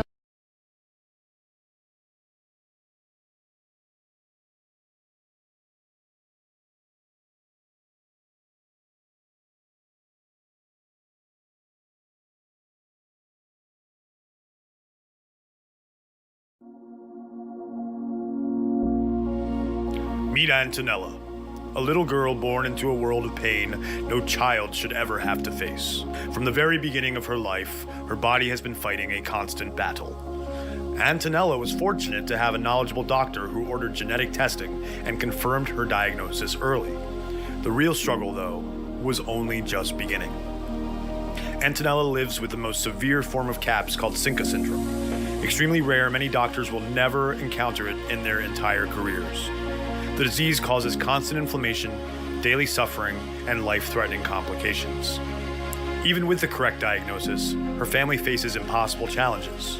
The medication Antonella urgently needs is not always available in Ecuador. For months, her parents fought through endless appeals and rejections while her condition continued to worsen. Her father, a police officer, has done everything within his power and beyond to help his daughter, but costs associated with this disease are overwhelming. Medications, physical and speech therapy, medical exams, dental care, emergency department visits, and hospital stays all must be paid for privately. No parent should have to face the devastating reality of being unable to pay for the medical care which their child desperately needs.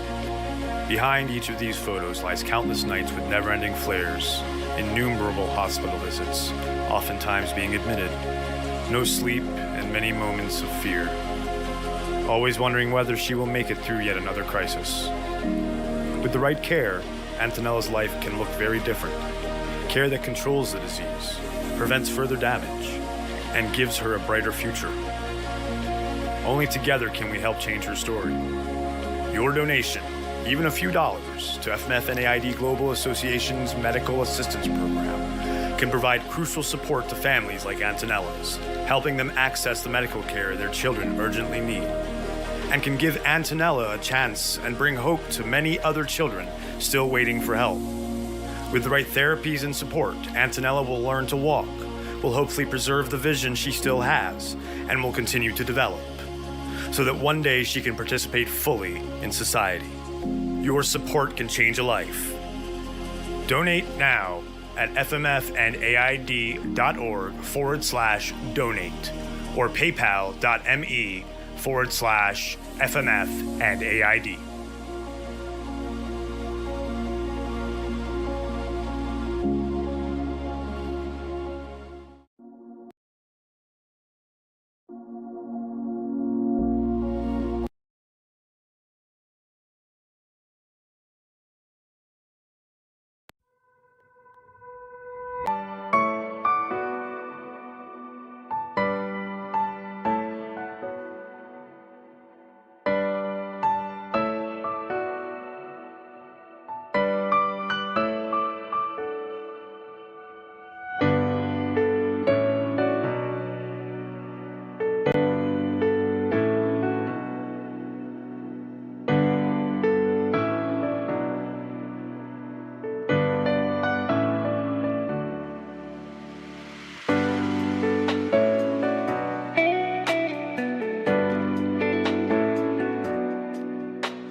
So, how are you doing this fine day? I am doing well. How are you doing? Welcome, welcome.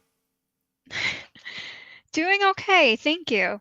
Good, good. So you you have a very interesting story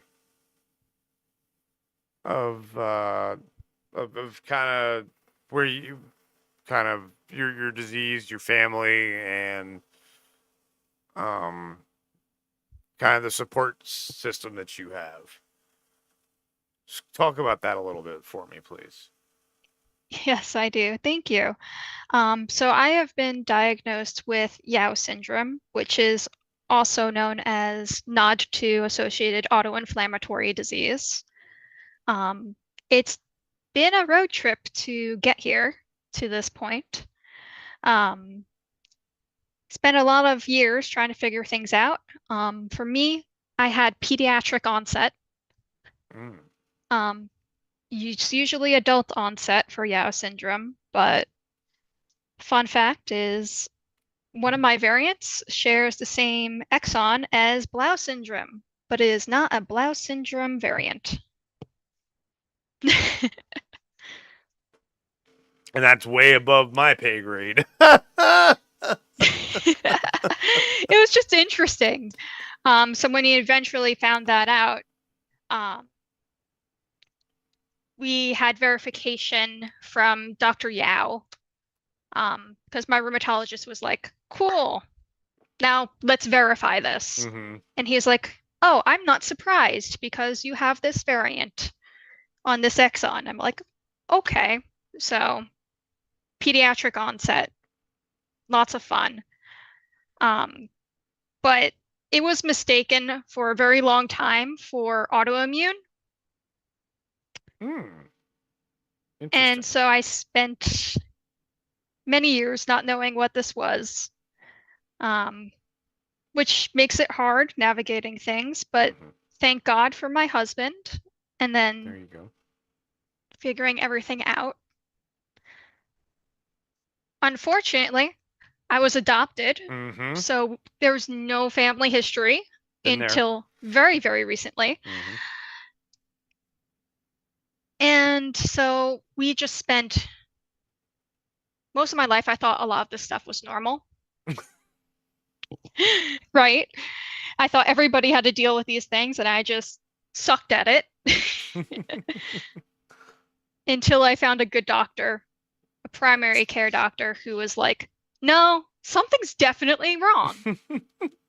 And I think it's been going on a hell of a lot longer than we could have thought.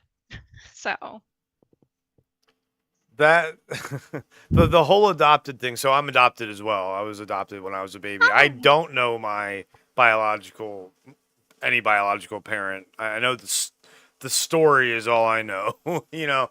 And so I can totally relate about not having the family history thing. I was very lucky and diagnosed with FMF by a U.S. Navy doctor when I was 3 years old because my dad was State Department and we were stationed overseas. oh wow.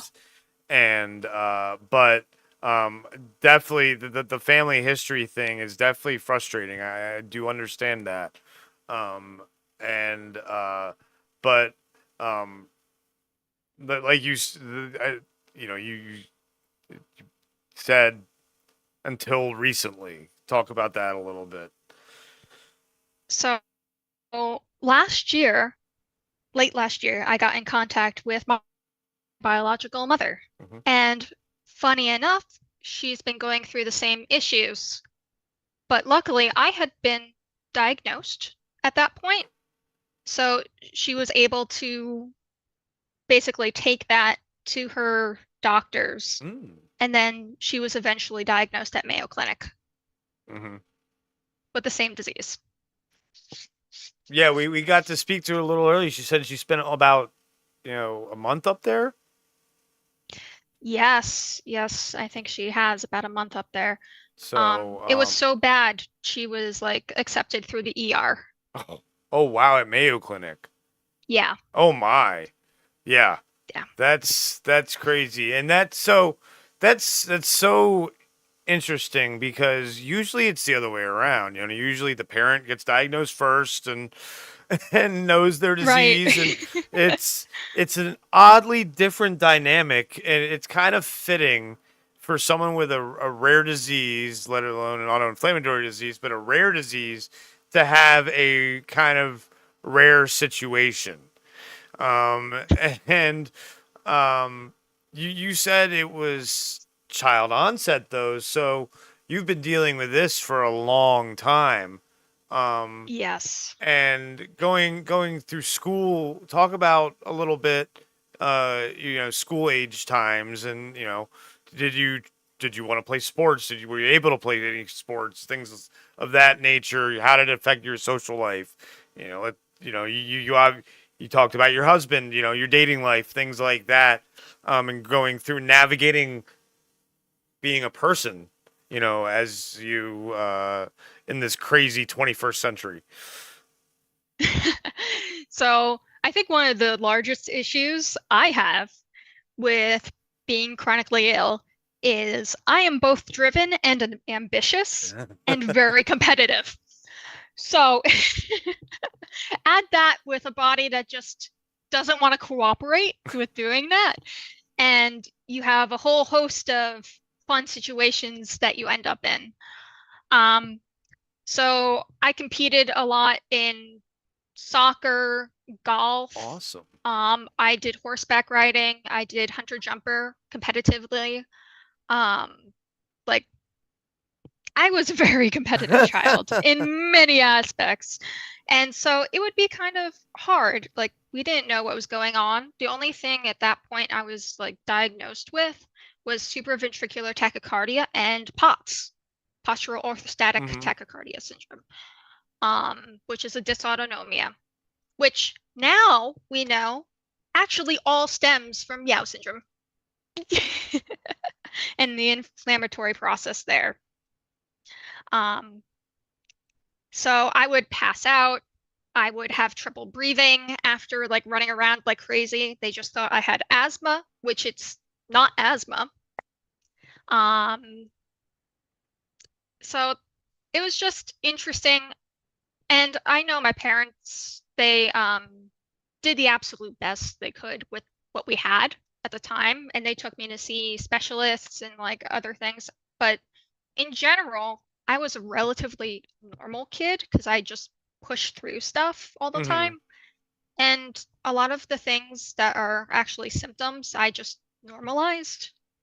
So things like having diarrhea all the time, right? For my entire life until recently, getting treated, I was just like, oh, it's normal, whatever. That's just what my body's like. And I would flush and I would just have quote unquote rosy cheeks, and like had like a pseudo mylar rash. And that's not what that is. I would be super, super tired, but I'd still push through to do things like schoolwork or competing or club activities. So it was just one of those things. You do what a lot of us did is we tried to still be normal kids. We tried to still be a normal kid and juggle it and manage it. And what's interesting is I look back on it. I don't know about you, but I look back at it now and I'm like, wow, how did I handle all that? Because now I don't want to handle all that. Yes, exactly. Or by handling, quote unquote, handling that, you're pushing yourself to a worse place. Yes, that's it. That's a good point too. I guess back then, ignorance is bliss kind of thing, a little bit. So until your body breaks down on you. Yeah. You hit 30 and then you can no longer walk. That is well, and what's really funny is people make that joke is, oh, you once you pass 30, it's all downhill from there. Well, for people with autoinflammatory disease, it's more like 21, and it's all downhill from there. Yes. Yes, Because exactly. that's a lot of patients talk about in their early 20s when the joint issues really start, and the stomach issues really start. And as you said, you kind of, for you though, it started a lot earlier, unfortunately. Yeah, You it just started pushed at a through few it. months of age. So, Yeah. yeah, So just push through it. for me, everything for me, it was mostly like abdominal flares. My joints didn't start getting really bad till after. Like during flares, sure they would be bad, but the whole, normal life even, life between flares, as we'll call it, can I like that. oftentimes be just as bad. Um, Yes. so So with that, I didn't seek care for like any of this until the second episode where I couldn't walk. It was so bad, the pain, like I needed canes and like it just kept self-perpetuating. There was no time where I wasn't in a flare until a doctor thought to put me on prednisone. yeah. Yeah, And like so, you normalized it, like you said. You like, oh, this is how I should yeah. normally feel. So until a doctor like, no, I don't, these numbers don't look good.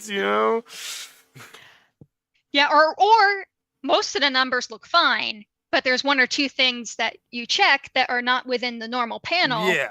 And then they're like, no, something's going on. Yep. Yeah. Something. Well, that's the key, is finding that right doctor who will do Oh my goodness. who will do the right blood work, and many of us have dealt with finding the right doctor. And it's about us then being able to also educate doctors. We're our own doctors sometimes.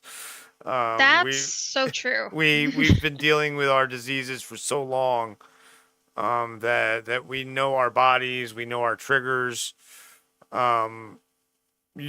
Yes. For you, are you currently working right now? Like, how has it affected kind of your career? I no longer have the career I used to have. Okay. I used to work in technology. Oh. I worked in the video game industry. Oh my I was a gosh. producer and project manager.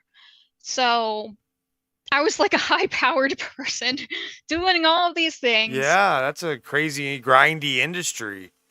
It is. That's like 3 a.m. to, excuse me, it's Yeah. like 8 a.m. to 3 a.m. for months on end during crunch. And like you push, Yep. and then your body just crashes and gives out on you, Yeah. unfortunately. And So you're in Texas? I am not. No. I am in Nevada. You're in Nevada. Okay. What are we allowed to, like, I don't know if you've had NDAs. Are we allowed to ask what games you worked on? Oh, sure. So I've done work for Riot Games, Okay. so League of Legends, and I've done a lot of mobile games. Okay. So Storm 8, Kabam, all of those fun little games you like to tap on your phone. Okay, the mobile lot of those. games. Yeah. Milena likes Which the is- mobile games. Okay. Good. Yeah. They're a little better for work-life balance if you're working in the industry. Yeah. So, That makes sense. Yeah, but still a grindy, like you said, that crunch time went right before release. Oh, yeah. Where you're last of the development, beginning of the play testing and the marketing and the getting it all out to the different marketplaces, and yeah, it's a crazy. It's a never-ending cycle. The video game cycle, folks. Just a tangent. It's a never-ending cyclical thing, especially these days with live service games. Oof. We call it live ops. Live ops. There you go. Oh gosh, yeah. Oof. So we take the feedback from players and things that are going on, and then we just run them into sprints. And you have like 2-week cycles, and then you have 4-week cycles, depending on the game. You'll have updates that are planned for many months ahead of time before even release. if they're smart. Um, and it's just continuous, and you add things on to fix issues because let's be honest, there's nothing to test a game like having millions of people play it at once. Better than anything we can do. Yep. That's for sure. And you never know when something might pop up, you know, people find versus what we have in office.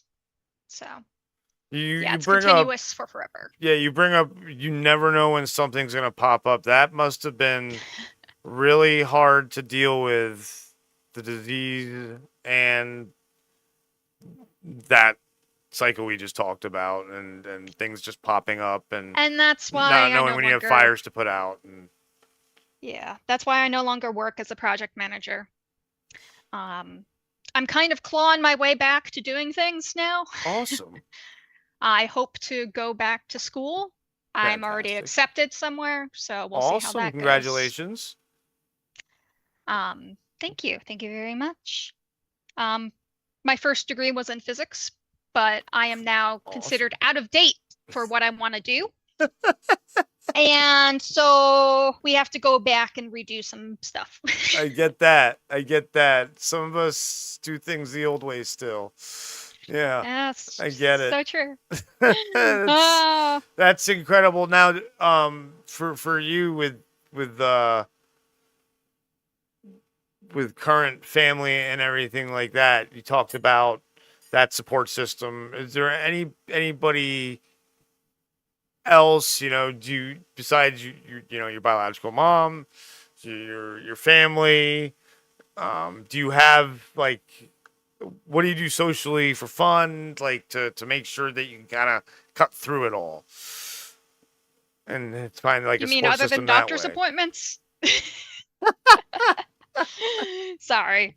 I make jokes with my doctors. I love your face, but I hate seeing it all the time. I see you more than people I want to hang out with, my friends and stuff.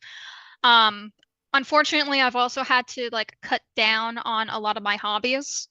So for a while, believe it or not, I was little Bo Peep with my dogs. I used to be a shepherd, and we used to compete in sheepdog trials. Wow. Which is a lot of fun and very niche. But if you know anything about tech, the tech to farmer or rancher pipeline is a real one. There's so many people that go from tech to then owning their own little ranch, and I could see that, getting away from it all, from all the hustle bustle of the tough tech and things moving so fast in tech. You want to slow it all down. I could see that. I actually want to bring it back to something you mentioned before about finding the right doctor. Yeah. So for the first year after I had this onset of severe back pain, couldn't walk, couldn't do anything like that. It was really hard to get anywhere or figure out anything until I found my current PCP. And he, in 3 months, did more than an entire year. Wow.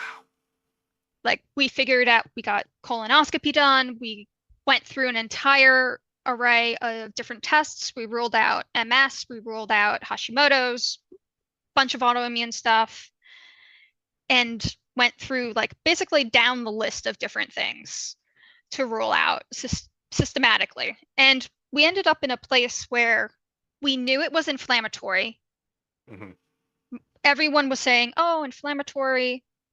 Could it still be lupus? Was the number one thing they had for me because of the pseudomylar rash thing. But it's not. We even discussed EGPA, which is eosinophilic poly. Oh, okay. Yep. It's a rare autoimmune disease that has to do with eosinophils. Yes. Because I had secondary eosinophilia with everything else. And the rashes seemed to go with that, but it didn't quite fit. And eventually I ended up going to a rheumatologist out of state at Cedars-Sinai in California. Okay. And we ruled out there pretty definitively anything autoimmune, but that still left autoinflammatory stuff. And me being the project manager, at this point, I'm like, okay, how can I expedite this? Right? I was like, hey, primary, let me just discuss this with you real quick. I think it might be autoinflammatory because everyone agrees it's inflammatory, but that's the only thing left if it's not autoimmune, right? And so we did genetic testing and it came back with like 4 variants on the NOD2 gene. Wow. So, and I brought that to my rheumatologist and she's like, okay, cool. Now go verify it. I'm like, okay. You got that workflow going, you know? Validate it, and then we go ahead and treat it. So, yeah. It's just like one of those things, like if you have a rare disease of any type, you end up having to like be your own project manager. Yeah, that's a great way to look at it. You really are, you know, whether it's getting your prescriptions, or it's getting referrals to appointments. Oh God, yes. Which is the worst, as you know. And then nobody talks to each other. No, they don't. And then you're sitting there yelling at someone, but then you're the one who's being called the a-hole, you know, and oh my God. It's yes, exactly. But then you end up crying while you're talking to the person from the facility you're trying to make the appointment at, and they're like, "Oh, I'm so sorry." I'm like, I don't. So I've been so lucky, I have to say. I've only had one very bad experience with a doctor, which happened to be in the neurologist's office. That's kind of funny. The PA made me cry in the appointment. It was bad. But everyone else, I have been very lucky to have people that generally believe me. Or if not, they will take the information I bring and be like, yeah, okay, something's actually going on. To be fair, my adoptive parents, my dad, believe it or not, at the age of 85, he still teaches at UNLV Dental School. Oh, wow. Yep. That's awesome. So I kind of had the background of like knowing doctors as people and like kind of how they work and think. So if I bring an iPad with me and I have a spreadsheet and just hand it to them and they can look at it and scroll through it, things generally tend to work out. That's that's more, look, you know, I'm all for technology, but that's being proactive with your technology for sure. So that you can be proactive for yourself. Like you said, you're your own project manager. I'm gonna have to remember that one, is make sure it's all uploaded to Google Docs so I can just show them stuff. That's exactly. Exactly. It's on Google Docs and it's on Google Spreadsheets. Yep. And so you can just pull it up whenever, wherever.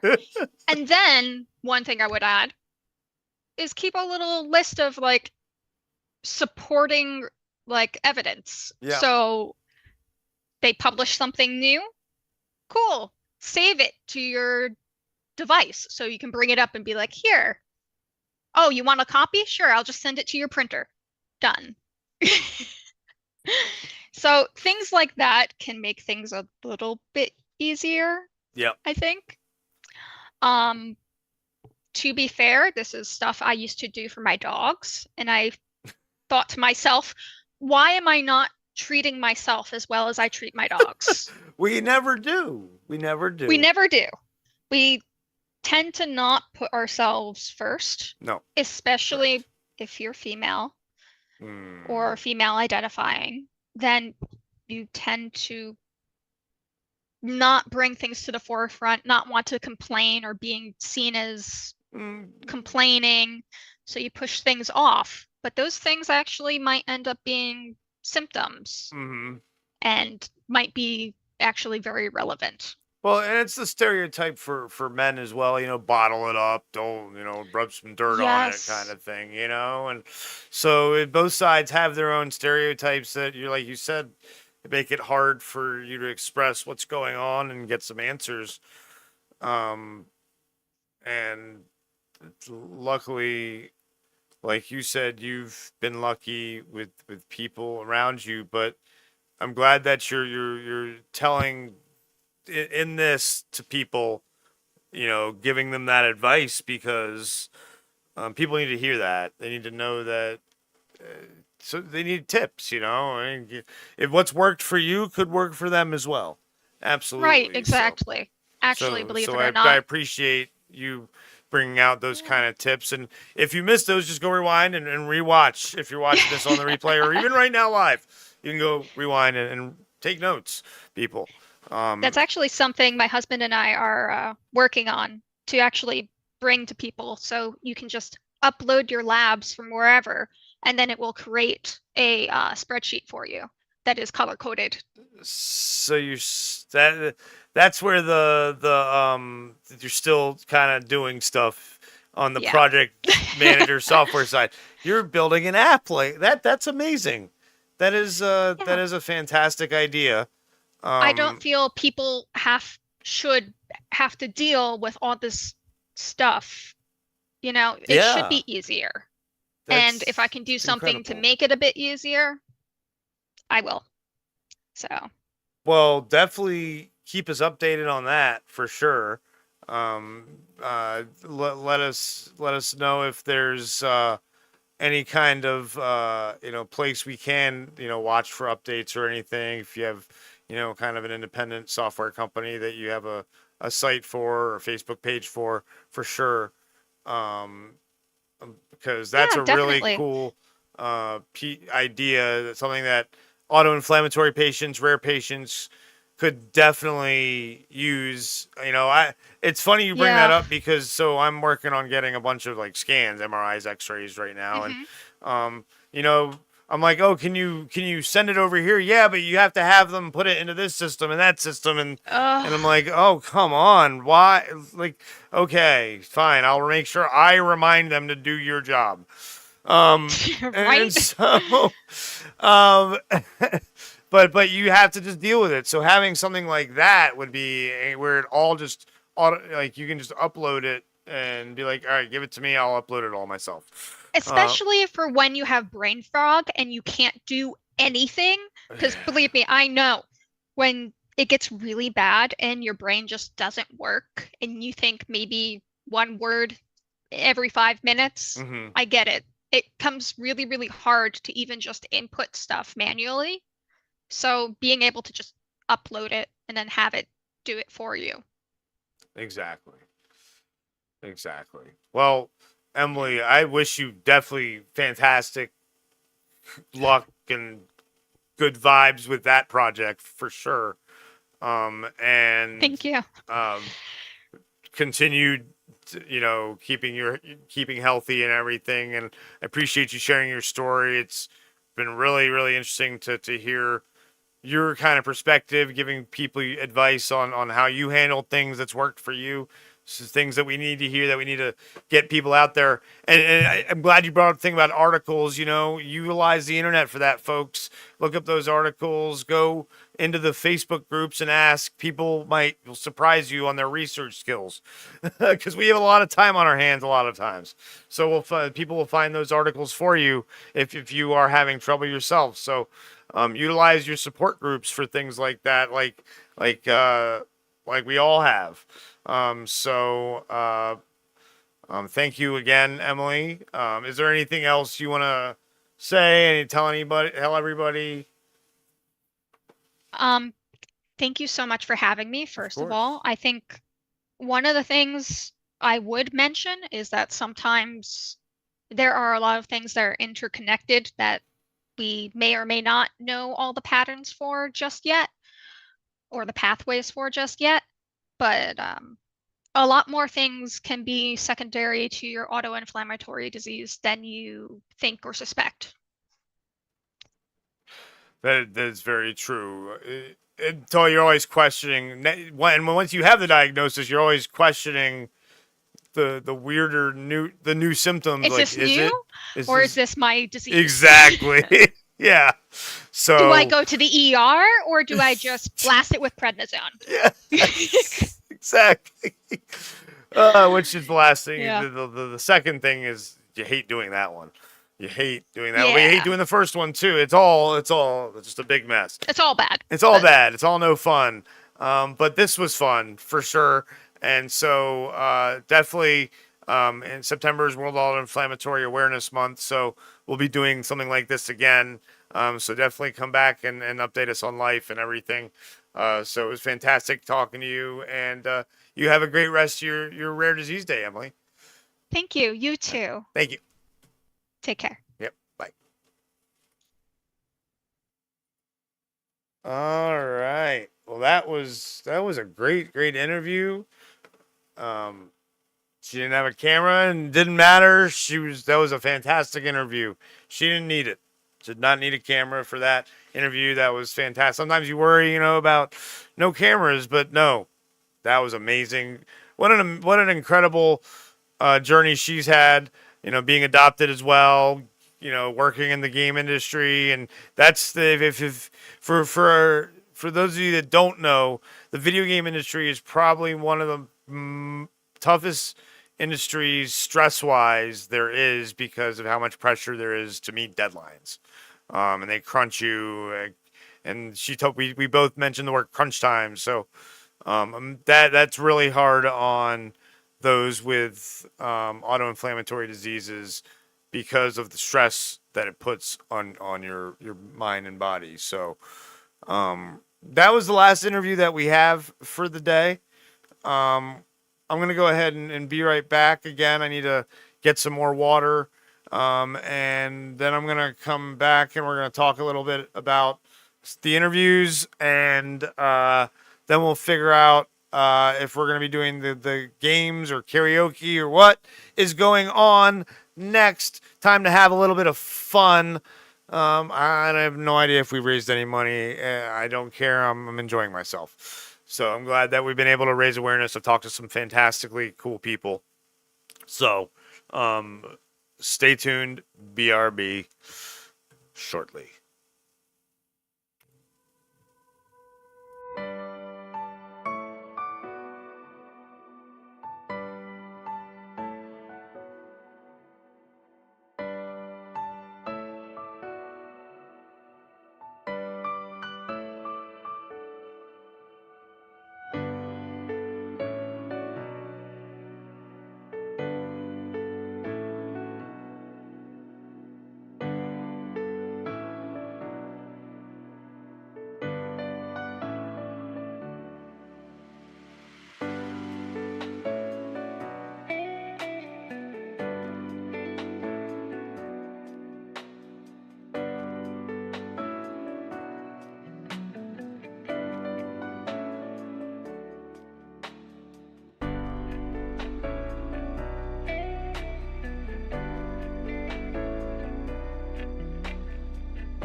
Okay, well, we are going to go ahead and do a quick recap and then wrap things up. Probably not going to do the gaming. Not enough people here for that, honestly. Guys, thank you everybody for everybody that stopped by to talk. We had Andrea, we had Sarah, we had Emily, and then we also had Christine as well. So those were the interviews that we had. Christine, then Andrea, then Sarah, then Emily. All right. Yep. So yeah, good amount of interviews. It's been good, couple hours stream, raising awareness. If we raise some money today, great. Remember to share that link, fmfaid.org/donate. Some fascinating stories from Emily and the game design, Sarah and her, at 18 wanting to, go on disability and fighting for herself and still dealing with stuff and fighting her body to try and get healthy and stay healthy. And then, we had Christine at the beginning who just, she was dismissed when she was younger, oh, she just plays sports, whatever. So she had an interesting story. So, very, very cool couple hours of talking to people. Thank you, everybody. And remember to raise awareness for Rare Disease Day. This has been Rare Disease Day 2026 on behalf of FMF and AID Global Association. Remember to check out fmfaid.org. And go to fmfaid.org/donate or paypal.me/fmfaid to donate today or any other day of the year. And remember to hit that like button, subscribe button, ring the bell so that when videos drop, we may do more live streams throughout the year just to get people ramped up for September and next February as well, because the struggle always continues of trying to raise awareness and money for our patient assistance fund. Thank you so much and have a great day.